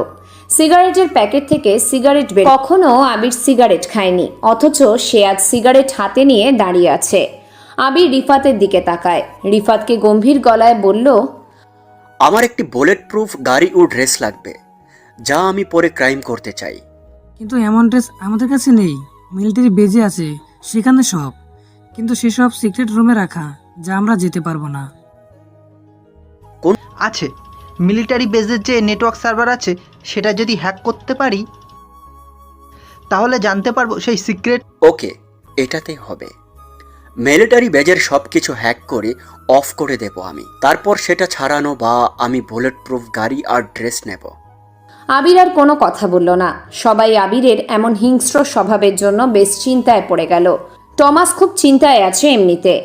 ওই অচেনা হ্যাকারটা কে, যে তার সব গোপন অ্যাকাউন্টের খবর রাখছে, সব কিছুর হিসেব রাখছে, কিন্তু তাকে খুঁজে বের করা যাচ্ছে না। ভিলেনের অপেক্ষায় টমাস বসে আছে। কে ভিলেন, আর টয়েনই বা কোথায়? যতবার সে টয়েনের সাথে যোগাযোগ করেছে ততবারই ভিলেন নামধারী ওপাশ থেকে কে যেন কথা বলেছে। সিক্রেট কাজের জন্য টমাস পুলিশের কাছেও যেতে পারছে না, এজন্য ভিলেনকে আসার অফার করেছে টমাস। ওদিকে এলানের সাথেও রবার্ট কথা বলেছে, ডেভিলকে ও চায়। এলান তাকে জানিয়েছে ডেভিলকে নিয়ে সে ফিরবেই। কেউ জানে না কি হতে যাচ্ছে। ডেভিল কি তবে মুখোমুখি হতে যাচ্ছে ভিলেনের? নিলয় এসে নামলো ঢাকা সিটির সবচাইতে বড় সাইবার প্রতিরক্ষা ক্যাম্পে। বাংলাদেশের অল সিসিটিভি কানেক্ট এখান থেকে করা হয় ও দেখা হয়। কোথায় কি আছে সবকিছু জানা যায় এই ক্যাম্পের সব ল্যাপটপ থেকে। নিলয় গাড়ি থেকে নামার সাথে সাথেই কয়েক গাড়ি পুলিশ চারপাশে। লাবণ্য নামলো সেখানে তাড়াতাড়ি। নেহা এসে নিলয়ের হাত ধরল। একজন পুলিশ অফিসার যার নাম রিশান, সে এগিয়ে আসে। হ্যালো লাবণ্য, এরা কারা? এ হলো নিলয়, আর সেই হলো ডেভিল। রিশান নিলয়ের দিকে তাকায়। নিলয় কোনো কথা বলে না। পুলিশ ফোর্সের দিকে তাকালো। রিশান আসে নিলয়ের সামনে। তুমি তাহলে ডেভিল? কি? আসলে লাবণ্য আগেও হয়তো আপনাকে বলেছে, কিন্তু আমি আবার বলেছি। এতদিন ভাবতাম নাসার কোম্পানি আমাদের দেশের স্যাটেলাইটটাকে হ্যাক করে তথ্য চুরি করত, কিন্তু আমরা ভুল জানতাম। গত একদিন আগে আমাদের ডেটাবেস থেকে কোনো প্রকারের তথ্য চুরি হয়নি, কিন্তু একটা মেসেজ আসে আমাদের কাছে। মেসেজটা অনেক কিছুই বলে আমাদের, মানে কেউ একজন নাম্বার গোপন রেখে মেসেজ পাঠায়, আর সেটাতে লেখা থাকে টমাস হলো মেইন কালপিট, যে কিনা নিজের তথ্য চুরি করে নাসাকে পিছনে রাখতে চায়। তাই তোমার কাজ হলো এটা বন্ধ করা, স্যাটেলাইট থেকে যেন কোনো প্রকারের তথ্য সে চুরি না করতে পারে। প্রয়োজন হলে তোমাকেও নাসার সাথে যোগাযোগ করতে হবে, তবে আগে দেশকে বাঁচাতে হবে। শুনেছি দেশের সামরিক বাহিনীদের তথ্য চুরি হচ্ছে, তাই। রিশান এক নাগারে কথাগুলো বলল নিলয়কে। সে বুঝে গিয়েছে অনেক বড় কিছু হতে যাচ্ছে। নিলয় মেইন ফ্লোরে উঠল। একটি বিশাল রুম। সেই রুমের চারপাশে কম্পিউটার, ল্যাপটপে ভর্তি। কয়েকজন হ্যাকার সেখানে বসে আছে। নিলয় প্রবেশ করতেই সবাই উঠে দাঁড়ালো, কারণ তারা জানে আজ ডেভিল আসবে। ডেভিল যে কিনা একসময় মানুষের আতঙ্কের নাম ছিল, আর আজ সে দেশের জন্য কাজ করবে। নিলয় একটা পিসির সামনে গিয়ে বসলো। এলানের দিকে তাকায়। এলান পাশে এসে দাঁড়ালো। কিবোর্ডে অনেক বছর পর সে হাত রাখলো। সেদিন রাতের পরে নিলয় আর কখনো কম্পিউটারের ধারে কাছেও যায়নি। আবারও কত বছর পর সে কিবোর্ডে হাত দিল। এলানকে প্রশ্ন করলো, নাসা সিস্টেম কে হ্যাক করেছিল জানো? জি স্যার, জনাথন জেমস। জনাথন নাসার ওয়েবসাইট হ্যাক করে এবং সেখান থেকে প্রায় $1.7 মিলিয়ন সমপরিমাণ মূল্যে একটি সফটওয়্যার শেষ কোড ডাউনলোড করে। নাসার মতে জেমস যে সফটওয়্যারগুলো চুরি করেছিল সেগুলো দিয়ে ইন্টারন্যাশনাল স্পেস স্টেশন নিয়ন্ত্রণ করা হয়। জেমস নাসার ওয়েবসাইটে যে ক্ষতি করেছিল সেটি ঠিক করতে নাসার ওয়েবসাইটে 3 সপ্তাহ বন্ধ রাখতে হয়। অপরদিকে এটি ঠিক করতে নাসাকে গুনতে হয় আরও প্রায় $1,00,000। গুড। নিলয় বসা থেকে উঠে দাঁড়ালো। সবাইকে রুম থেকে যেতে বলল। এলানো যাচ্ছিল, কিন্তু নিলয় তাকে যেতে বারণ করে। নেহা, লাবণ্য, মাসুম আর সিয়াম রুম থেকে বের হয়। এলান পাশের চেয়ারে। নিলয় নিজের চেয়ারে বসে ডার্ক ওয়েবে প্রবেশের প্রস্তুতি নেয়। কিছু সময় পর নিলয় ডার্ক ওয়েবে প্রবেশ করে। প্রথম একটি সাইট দেখতে পেল। সাইটের নাম দ্য ডেভিল। নিলয় এলানকে বলল, ভিলেনকে? ভিলেনকে দেখো, তোমার কোনো সাইট? না না স্যার, আমার এখন কোনো সাইট নেই। বাট ভিলেনকে কেন জিজ্ঞাসা করছেন? আমি দেখি তো। এলান ডার্ক সাইটে আসে। ভিলেন নামধারী একটি সাইটে প্রবেশ করার প্রিপারেশন নেয়। সাথে সাথেই নিলয় তাকে থামিয়ে দিল। এলান প্রশ্ন করার আগেই ভিলেন সাইটে প্রবেশ করো না, সমস্যা আছে। ফ্লাই ভাইরাস আছে সেখানে, আমি দেখতে পাচ্ছি। মানে ফ্লাই ভাইরাস? ভিলেন একটি ভাইরাস বানিয়ে ফেলেছে ডার্ক সাইটে, আর সেটা উন্মুক্ত করা তোমার থন ভাইরাস। শোনো একটা কথা বলি, কোনো জিনিস যদি আকর্ষণীয়তার জন্য রাখা হয় তাহলে সেটা সবার জন্য খারাপ কিছু বয়ে আনে। মানে হলো, খোলা জিনিস কখনো ভালো হয় না। রাস্তার পাশের খোলা খাবার, দোকানের খাবার, ফুটপাতে খোলা কাপ, ওড়না ছাড়া মেয়ে, আর পাড়ার মোড়ে দাঁড়িয়ে থাকা টিজার ছেলে, এসব কিছু কখনো ভালো হয় না। তেমনি ডার্ক সাইটে কোনো কিছু খোলা রাখলে সেটা লোভের জন্যই রাখা হয়, যেন লোভ করে তুমি প্রবেশ করো সাইটে, আর তোমার সাইট সে নিজেই হ্যাক করে ভাইরাস ইনস্টল করে দিবে। এরপর তোমার ডিভাইসে থাকা যত প্রকারের ব্যক্তিগত তথ্য আছে সেসব চুরি করবে খুব সহজে। এখানে হ্যাকার তার আইপি অ্যাড্রেস গোপন না রাখলেও চলবে, কারণ সে মেসেজ নয়, অ্যাপস দিয়ে হ্যাক করবে। আর ভিলেন হলো প্রচুর চালু একজন। তার তৈরিগত ভাইরাস ওই সাইটে দেখেই বোঝা যাচ্ছে ভিলেন একজন দক্ষ হ্যাকার। সে ইচ্ছে করে ডেভিল সাইটের পাশে নিজের সাইট বানিয়েছে যেন আমি তাকে অ্যাটাক করি। আপাতত ভিলেনকে আমাদের যে কাজ সেটা করি। এলান নিলয়ের বলা কথাগুলো খুব মনোযোগ দিয়ে শুনছে। নিলয় যা বলছে তাই ঠিক। এলান অনেক কিছুই শিখলো নিলয়ের থেকে, আর এই জন্যই নিলয়কে ওর আইকন মনে। এলান মাথা নেড়ে সম্মতি জানালো কাজের জন্য। সবাইকে ডাকা হয়। এরপর আরিয়া চোখ মেলে তাকায়। জানালা খোলা আছে, সেখান থেকে সূর্যের আলো ওর মুখের উপর এসে পড়েছে। অনেকটাই বেজে গেছে। কাল রাতে আমানের সাথে অনেকক্ষণ গল্প করে। ভোর হওয়ার আগে আমান চলে যায়। আরিয়া প্রথমবার বিছানায় গা এলিয়ে দিতেই পরম শান্তিতে ঘুমিয়ে পড়ে। চোখ খুলে তাকাতেই ওর আমানের কথা খুব করে মনে পড়ছে। বিছানায় বসে সে আমানের কথা ভাবছে। তখনই দরজা খোলার শব্দ শুনতে পেল ও। তাকিয়ে দেখে জীবন এসেছে। জীবনকে দেখে আরিয়া ভয়ে চুপসে যায়। জীবন বলে, শোন, তোকে আর রাখা যাবে না।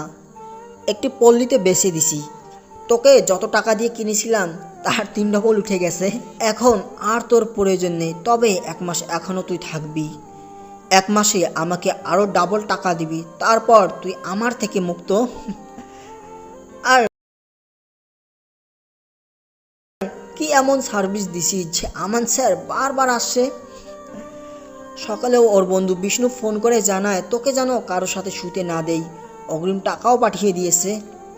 কি রে, কেমন আরাম দিছস? তোর শরীরে যা রস, আরাম তো পাবেই। তোর পাশে থাকলে আমারই কেমন হয়। ইচ্ছে করছে তোকে নিয়ে এখন একটু খেলি। কিন্তু না, তোকে কেউ এখন কোনো পুরুষ স্পর্শ করবে না, কারণ ডিল হয়ে গেছে। আর জীবন একবার যা ডিল করে তা পূর্ণ না হওয়া অবধি ছাড়ে না। আজকে তুই আরামে থাক। জীবন কথাগুলো বলে রুম থেকে বেরিয়ে যায়। আরিয়া জীবনের কথাগুলো চুপচাপ শুনছিল। আমানের এমন কাজের জন্য আরিয়া বেশ অবাক হয়েছে, কারণ এমনটা কেউ কখনো করবে না। আর আমান কেন করলো? আরিয়া হাঁটুর সাথে মাথা ঠেকিয়ে ভাবতে থাকে। আমান কেন এমন করছে? আচ্ছা, সে কি আমাকে পছন্দ করে? মানুষ হিসেবে আমান তো খারাপ না। আমারও তার সাথে সময় কাটাতে ভালোই লাগে। মাত্র কয়েকদিনের পরিচয়ে কত কাছের মনে হচ্ছে তাকে। ইস, কি সব ভাবছি। আমানের এমন অনুভূতিকে জাগ্রত করতে দেব না। সে ভদ্রলোক, সমাজের নামডাক আছে তার। আমার সাথে মায়াতে আটকে গেলে ওর অনেক সমস্যা। মানুষ হাসাহাসি করবে, ঘেন্না করবে তাকে। সে আসলে সরাসরি জানাবো আমি তাকে পছন্দ করি না। সাজ্জাদ ড্রয়িং রুমে এসে বসলো। ওর বউ সাজিকাও আছে। সাজিকা আমতা আমতা করে সাজ্জাদকে বলল, 2জন লোক এসেছিল, ওনারা তোমার কথা বলছিল। কি কথা? তুমি নাকি প্রীতি নামের কোনো মেয়েকে তুলে আনতে চেয়েছো, তাকে বাজে কথা বলেছো। তো তাকে কৈফিয়ত দিতে হবে এখন? আমি তোমার স্ত্রী, ঘরে বউ থাকতেও কেন তুমি অন্য মেয়েদের সাথে এমন করো? তোকে কি আমি সব বলে কয়ে করব? মা, তোকে আমি। সাজ্জাদ কথাটা বলেই সাজিকার চুলের মুঠি ধরল। জোরে একটি ধাক্কা দেয়। সাজিকা দেয়ালের সাথে গিয়ে ধাক্কা খেলো। ওর কপাল কেটে রক্ত বের হওয়া শুরু করেছে। সাজিকা একটু চিৎকার করে উঠল। সাজ্জাদ বেল্ট খুলে পেটাতেই যাবে, তখনই সেখানে হান্নু মিয়া চলে আসে। সাজ্জাদের গালে দুটো চড় দেন তিনি। সাজ্জাদকে বলে, কি শুরু করেছিস? ঘরের বউকে এভাবে মারছিস কেন? সে তো ঠিকই বলেছে, তুই এখন বাড়ি থেকে বের হ। ও যেন কখনো আমার উপর কথা না বলে। বের হ বাড়ি থেকে। সাজ্জাদ সাজিকার দিকে তাকিয়ে সেখান থেকে চলে আসে। হান্নু মিয়া সাজিকার কাছে যায়, কপালে রক্ত মুছে দিয়ে সাজিকাকে বুকে জড়িয়ে ধরে। সাজিকা নিতান্তই গরিব ঘরের একটি মেয়ে, দেখতে অনেক, সে কারণে হান্নু মিয়া তার নিজের ছেলের সাথে সাজিকাকে বিয়ে দিয়ে দেয়। প্রথম যেদিন সাজিকা তার বর সাজ্জাদের থেকে অবহেলা নির্যাতন পায়, তখন পাশে এসে দাঁড়িয়েছিল হান্নু মিয়া। আর হান্নু সাহেব সেদিন সাজিকাকে নিজের ঘরে নিয়ে যায়। এরপর যা হয় সাজিকা কখনো কল্পনাতেও ভাবতে পারেনি। হান্নু মিয়া তাকে বুকের সাথে শক্ত করে জড়িয়ে ধরে। সাজিকা ভেবেছিল এটা শ্বশুরের একটি ভালোবাসা, কিন্তু না, সেদিন জোর করে সাজিকাকে হান্নু মিয়া ধর্ষণ করে। তারপর থেকে রোজ রাতেই সাজ্জাদের আড়ালে এটা হয়ে আসছে। এখন তার ব্যতিক্রম নয়। সে সাজিকাকে নিয়ে রুমের মধ্যে দরজা আটকে সাজিকাকে বিছানায় ফেলে দেয়। তারপর আবির বাইরে বের হয়, সাথে অর্ক আর রিফাত আছে। রিফাত গাড়ি চালাচ্ছে। আবিরের কাছে জিজ্ঞাসা করে, কোথায় যা? নাসির নামের একজন ব্যক্তির গাড়ির সামনে। মানে দেশের নয়, এশিয়ার মধ্যে টপ 6 নম্বর বিজনেসম্যান ওনার কাছেই। মানে ওনার বাড়ির সামনেই যেতে হবে। কিন্তু কেন? তোমার টয়নের কথা মনে আছে? আছে। কেন? টয়নের ফোনে একটি লোকেশন, একটি নাম আর সঠিক ডিরেকশনে থাকা একটি বিশাল আকর্ষণীয় জিনিস আছে। ম্যাপ সহ ডিটেলস দেওয়া আছে। আর সেটার জন্যই টয়েন তার মৃত্যুর আগেই ফোনের কথা বলে গিয়েছিল। তো মানুষ মৃত্যুর সময় সাধারণত সৃষ্টিকর্তার নাম দিয়ে থাকে। সৃষ্টিকর্তার কাছে তখন কেঁদে কেঁদে চায় যেন তাকে। তাতে কি হয়েছে? এখানে টাইনের সাথে কি সম্পর্ক থাকবে? বড্ড বোকা তোমরা। ওইসব লোকই মৃত্যুর আগে সৃষ্টিকর্তার নাম ছাড়া অন্য কিছু বলে। তখন বুঝতে হবে সেসব লোকগুলোর বিশেষ কিছু ব্যাপার ছিল ওইসব বস্তুর উপর। যেমন কেউ মৃত্যুর আগে বলে অমুক জায়গাতে টাকা আছে, অমুক জায়গাতে দলিল আছে। তো টয়না ফোনে কি টাকা আছে নাকি? তাই সে তোমাকে বলেছে? টাকা না থাকলেও টাকা পাওয়ার রাস্তাটা সে বলে দিয়েছে। মৃত্যুর সময় টয়েন তার ফোনের কথাই বেশি করে বলেছে, যেন আমি ফোনটা চেক করি, আর চেক করে জানতে পারি গাড়ি রাখো, লোকেশন অনুযায়ী পৌঁছে গিয়েছি। নাসির সাহেব হলো একজন বিশাল বড় ব্যবসায়ী। জরিপ অনুসারে তার কাছে টাকার পরিমাণ অল্প বলা হয়েছিল, কিন্তু ভিলেন মানে আবির বুঝে গিয়েছে নাসিরের কাছেই অনেক বেশি টাকা আছে। তবে তার থেকে সবচাইতে বেশি গুরুত্বপূর্ণ জিনিস আছে, যার খবর কেবলমাত্র টয়নি পেয়েছে। আর সেটার তথ্য সব তার নিজের ফোনের মধ্যেই রেখেছিল। এখন আবির জানে সেই জিনিসটা আসলে কি ছিল। তারপর আবির গাড়ি থেকে নামলো। বাড়িটা 2 তলা, তবে বিশাল এরিয়া জুড়ে একটি বড় ম্যানশন। ম্যানশনের সামনে অনেকগুলো সিকিউরিটি দাঁড়িয়ে আছে। আবির গাড়ি থেকে নেমে বাড়ির দিকে তাকালো। অর্ক পাশে এসে বসলো। কি ব্যাপার? আমরা এখানে আসলে কি করতে এসেছি? সোনা খুঁজতে। সোনা? মানে কিসের সোনা? নাসির সাহেব গোপনে সোনার ব্যবসা করে, আর ওর বাড়ির একটি সিক্রেট রুমে 500 কোটি টাকার সোনা আছে। হয়তো তারও বেশি টাকার সোনা আছে। আর ওই সোনাগুলো আমার চাই, কোনো বড় মাফিয়ার কাছে সেটা বিক্রি করে। আবিরের কথা শুনে অর্ক আর রিফাত চমকে উঠল, কারণ আবির একমাত্র জানে এই বাড়িতে সোনা আছে। রিফাত আর অর্ক এত বছর ঢাকা থাকা সত্ত্বেও ওরা কিছু জানে না। এত টাকার সোনা নিয়ে নাসির মিয়া এই বাড়িতে আছে, কিন্তু আবির কিভাবে জানলো? অর্ক কৌতূহলী হয়ে প্রশ্ন করলো, ভাই তুমি এসব কিভাবে জানো? বললাম না, টয়েনের ফোন থেকে জেনেছি। সে চলে যাওয়ার আগে সোনার হরিণের খোঁজ দিয়ে গেছে। এখন শুধু আমাদের তা হাতিয়ে নিতে হবে। ডেভিল ব্যাংকের সিকিউরিটি হ্যাক করে টাকা হাতিয়ে নিত। আর এই বিলেন টাকা নয়, সোনার সিকিউরিটি সিস্টেম হ্যাক করে নেবে। গাড়িতে ওঠো বলছি। আবির গাড়িতে উঠে বসলো। পুরো এরিয়া দেখা শেষ। 30 জনের মতো সিকিউরিটি বাড়ি সহ গেটের বাইরে আছে। আবির এখন অর্কের বাড়িতে গিয়ে একটি ড্রোন বোম ডিভাইস বানাবে, আর সেটা দিয়েই ও সব সিকিউরিটিকে দূরে বসেই মেরে ফেলতে পারবে। আবির বলল, টয়েনের ফোনে ওর তৈরিকৃত ড্রাগ ওয়েবে ওর নিজস্ব সাইটের কথা বারবার বলছিল। কেউ যদি একটা জিনিস বারবার বোঝাতে চায় তাহলে সেটার মধ্যে কিছু না কিছু থাকবেই। সিংহের গুহাতে মাংসের গন্ধ, বাহিরে শকুনের দল। সিংহের গর্জন পুরো জঙ্গল বয়ে কম্পিত হবেই। টয়েনের সাইটে অ্যাটাক করার কোনো ওয়েব ছিল না, কারণ টয়েনের সাইটটি ডেভিলের সাইটের সাথে সংযুক্ত ছিল। কিন্তু আশার ব্যাপার হলো ডেভিল ওর সাইট গত কয়েক বছর ধরে ওপেন করেনি, তাই ওর হ্যাক করা অন্য সাইটগুলো ওর সাথে পুরোপুরি মিশে যায়নি। ডেভিলের থেকে টয়েনের তৈরিকৃত সাইট কেড়ে আনার জন্য আমি কতগুলো ভাইরাস বানিয়েছি, সেগুলো কাজে লাগিয়ে টয়েনের সাইটটি আমার বানানো ভিলেন সাইটে সংযুক্ত করে দেই। এরপর গল্পটা সহজ। টয়েনের সাইটে প্রবেশ করে দেখতে পাই একটি নকশা। নকশাটি আমেরিকাতে যে করা। আর মজার ব্যাপার হলো সেখানে কেবল একটি নকশা নয়, অনেকগুলো নকশা করা আছে। মূলত টয়েন হ্যাকার, কিন্তু ওকে দিয়ে টমাস মানুষের চরম লেভেলের ক্ষতি করত। কার কাছে সোনা বা খনি আছে সেসব টয়েন লোকেশন হ্যাক করে খবর জমিয়ে রাখত। সে অনুযায়ী টয়েন প্রতিটা খনির পিছনে একটি করে নকশা। নাসার স্যাটেলাইট 101-এ $18.5 মিলিয়ন টাকার বন্দোবস্ত আছে, যার নকশা আছে এখন আমার কাছে। মানে টয়েনের কাছে ছিল, কিন্তু টয়েন তো নেই, সেই কারণে সবটা আমার কাছে। আর সেই নকশার রহস্য আমার মতো লিজেন্ডরাই বুঝতে পারবে, কিন্তু নেই।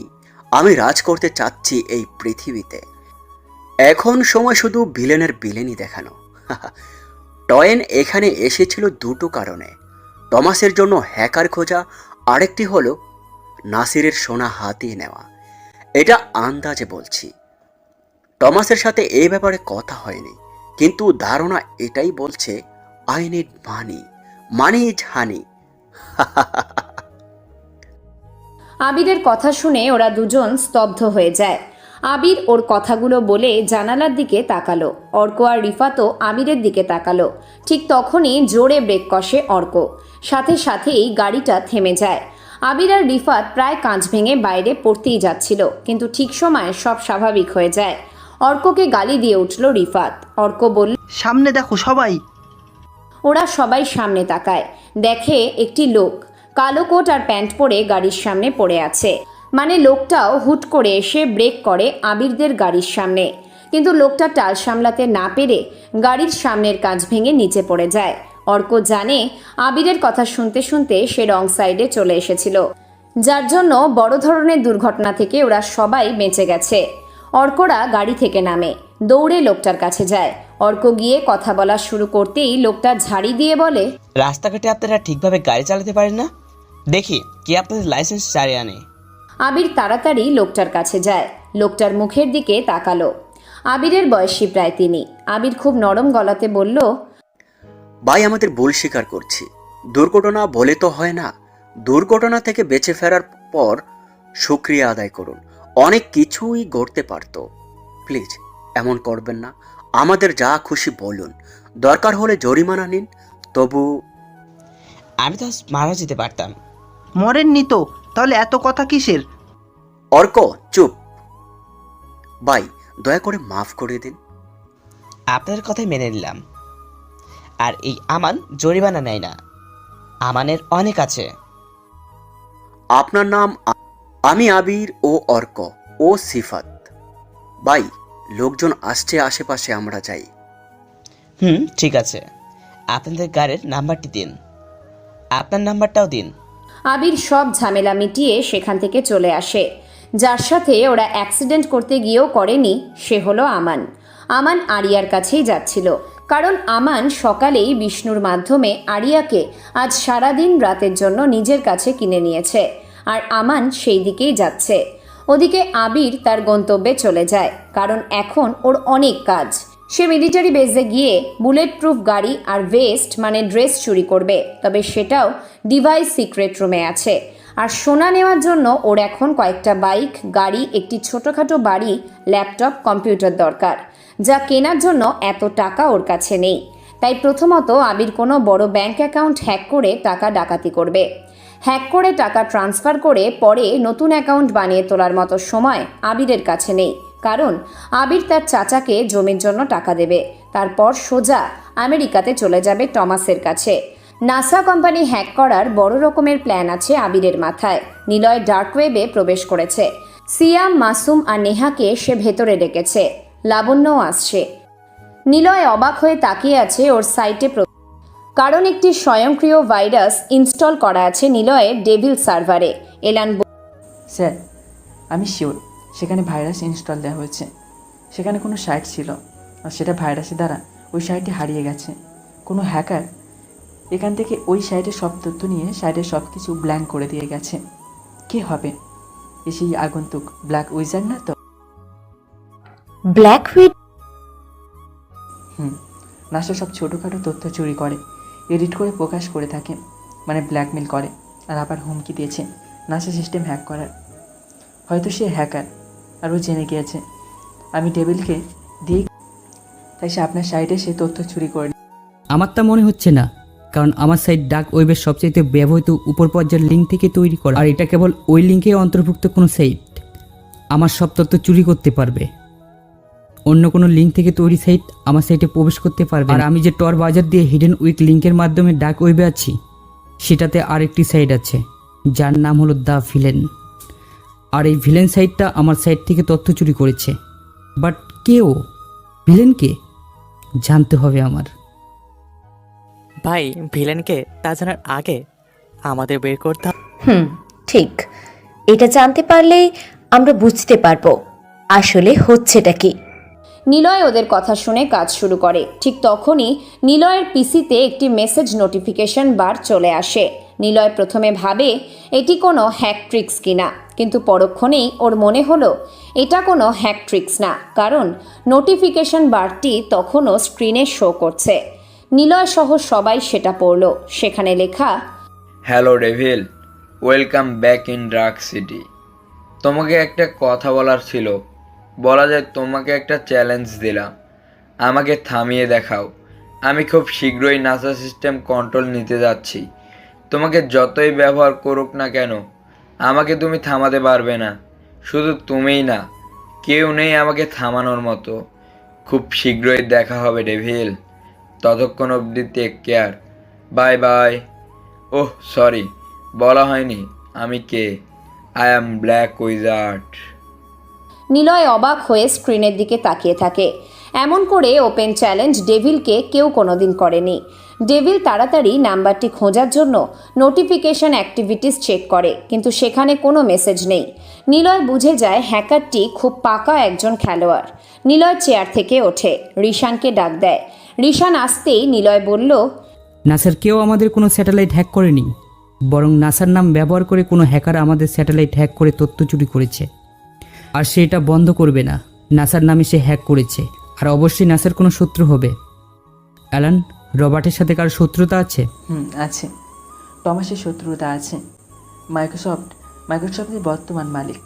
তাহলে আমি শিওর থমাসের কোনো হ্যাকার কাজটি করেছে। সেটা কিছুটা হলেও সত্য হতে পারে, বাট নাসার এমন শত্রু কিভাবে? নিলয়, আমাদের স্যাটেলাইট থেকে তথ্য চুরি বন্ধ হবে না? হবে। আমাকে একটু সময় দাও, আমি একটি সফটওয়্যার বানাচ্ছি। সেটা এখানে স্যাটেলাইটের সার্ভার ইনস্টল করলেই কোনো সাইট যদি স্যাটেলাইট হ্যাকের জন্য অ্যাটাক দিয়ে থাকে, তবে সে কিন্তু ভয় হলো সে কোনো দেশের স্যাটেলাইট হ্যাক না করতে পারলে দেশের বড় কোনো সার্ভার ডাউন করে দিবে। আমি সব কিছু চেক করে ঠিক করে দিব। একদিন সময় লাগবে। ওকে, তুমি তাহলে নিলয় তার মতো করে কাজ করতে থাকে, কিন্তু ওর মনে কে ব্ল্যাক উইজার্ড? আর আসলে সে কি চাই রবার্টের থেকে আমার কাছে কেন? তবে কি আমাকে যেতে হবে? আরিয়া বসে আছে। আমান আসে ভিতরে, হাতে ব্যান্ডেজ, কপালও কেটে গেছে। আমানকে এভাবে দেখেই আরিয়া বেশ উত্তেজিত হয়ে পড়ে। মনের মধ্যে কেমন একটা ভয় চিন্তা চলে আসলো অজান্তেই। আমানের কাছে দ্রুত এগিয়ে যায় আরিয়া। কি হয়েছে তোমার? এভাবে কেন আসছো? ঠিক আছো তুমি? আমান এক পলক আরিয়ার দিকে তাকালো, কারণ এভাবেও স্ত্রীও কখনো কেয়ার নেওয়ার মতো কথা বলেনি। আরিয়ার উত্তেজিত ভাব দেখে মনে হচ্ছে আমানের স্ত্রী সে। আমান আরিয়ার চিন্তাগ্রস্ত মুখের দিক থেকে চোখ সরাতে পারল না। এভাবে তাকিয়ে আছো কেন? বলো কি হয়েছে? আর ঠিক আছো তুমি? আসার পথে 3 জন লোকের সাথে গাড়ি অ্যাক্সিডেন্ট হয়েছে। তেমন বড় কিছু না, কিন্তু সবই ঠিক আছে। কি বলো এসব? অ্যাক্সিডেন্ট? যদি অনেক বড় কিছু করে। ঠিক আছে তো বাবা। আর ওই 3 জনের মধ্যে 2 জন অনেক ভালো কথা বলে, ঠিকঠাক করে নিয়েছি। দুটো ঘুষি দিতে পারতা। কেমন আছো এখন? ভালো। এত বলেছি তো তোমাকে। একটা সিদ্ধান্ত দিয়েছি। কি? তোমাকে এখান থেকে নিয়ে মানে কোথায় নিয়ে যাবে? আমার বাড়িতে, সেখানে আমি আর তুমি থাকবো। কি বলছো তুমি এসব? আমি থাকবো মানে? এখান থেকে তোমাকে নিয়ে সোজা কাজী অফিস, তারপর বিয়ে, একসাথে থাকবো। আমাদের বাবু হবে, একটা সংসার হবে, বুঝলা? আমানের কথা শুনে আরিয়া ওর থেকে দূরে চলে আসে। এটা কখনো সম্ভব না। সমাজের চোখে আমান অপমানিত হবে। একজন ডিভোর্সি মেয়েকে বিয়ে করা যায়, ধর্ষিতাকেও বিয়ে করা যায়, কিন্তু একটা পতিতাকে কখনো সংসার বা বিয়ে হয় না। আরিয়া চাইছে না আমানের জীবনটা এভাবে শেষ করতে। আরিয়ার এমন সরে যাওয়াতে আমান কাছে আসে। আরিয়ার মুখ উপরে। তুমি খুশি হওনি? দেখো আমান, আমি জানি তুমি অনেক ভালো একটা ছেলে। তোমার টাকা আছে, তোমার একটা ভালো জীবনও আছে। সেখানে তুমি চাইলে একটা সুন্দর ভালো মেয়ে খুঁজে বিয়ে করতে পারবে খুব সহজেই। আমাকে তুমি বিয়ে করো না। তাছাড়া আমাকে তো এমনিতেই টাকা দিয়ে রাখতে পারো। এখানে বিয়ে করার কি আছে? কোনো মেয়েকে নিয়ে বাড়িতে থাকা, এটা হলো লিভ টুগেদার। আর একসাথে বিয়ে করে একই ছাদের নিচে থাকা হলো ভালোবাসা, নারীর আত্মমর্যাদা, বুঝলে? আমানের কথা শুনে আরিয়া চুপ হয়ে গেল। ও ঠিক কি বলবে বুঝতে পারছে না। আমান আরিয়ার হাত ধরে। আরিয়া বিস্মিত দৃষ্টিতে তাকিয়ে থাকে আমানের দিকে। আরিয়া নিজেই আমানকে জড়িয়ে ধরে। আমান আরিয়াকে জড়িয়ে নেয় বুকে। তারপর আবির রাতে বাইরে বের হলো। ওর কাছে এখন অনেক উন্নত মানের গ্যাজেট আছে। মিনি ড্রোন ক্যামেরা, ছোট বোম, ডিভাইস ফ্রিজ করার যন্ত্র, সব কিছু ও বানিয়ে সে একাই বের হয়েছে মিলিটারি বেজের উদ্দেশ্যে। আবিরের পরে অর্ক আর রিফাত আসবে। আবির হেঁটেই যাচ্ছে। হঠাৎ অনুভব করলো ওর পিছনে কে যেন হেঁটে আসছে। আবির থেমে পিছনে ঘুরে তাকায়, দেখে ফারিয়া আসছে। এই ছেলে, এত জোরে হাঁটো কেন? তুমি? একটু বাজারে গিয়েছিলাম, আমাদের খাবার ফুরিয়ে গেছে, তাই আনতে গিয়েছিলাম। ও, তা কোথায় যাচ্ছ? সামনের দিকে। তুমি আমার দিকে তাকিয়ে। এমনিতে ভালো লাগে না তাই। কোনো পুরুষ আছে নাকি যে নারীদের ভালো লাগে না? না, আমার।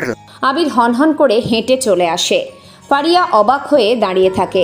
এমন ছেলেকে এই প্রথমবার দেখছে, যে ছেলে অন্য সব ছেলেদের চাহিদার মতো করে কথা বলে না। সেই ছেলের মধ্যে এমন কিছু হয়েছে যার জন্য সেই ছেলে গম্ভীর হয়েই কথা বলে।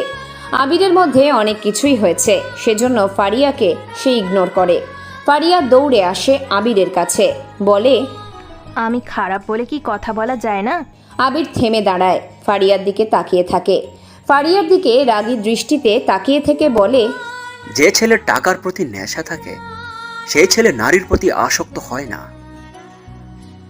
আবির আর কিছু বলল না, সে চলে যায় সেখান থেকে। আর ফারিয়া তীক্ষ্ণ দৃষ্টিতে আবিরের চলে যাওয়া দেখতে থাকে। গল্পটি যদি ভালো লেগে থাকে অবশ্যই কমেন্ট এবং শেয়ার চাই। আর হ্যাঁ, খুবই তাড়াতাড়ি নেক্সট সিজন আসতে চলছে। ধন্যবাদ।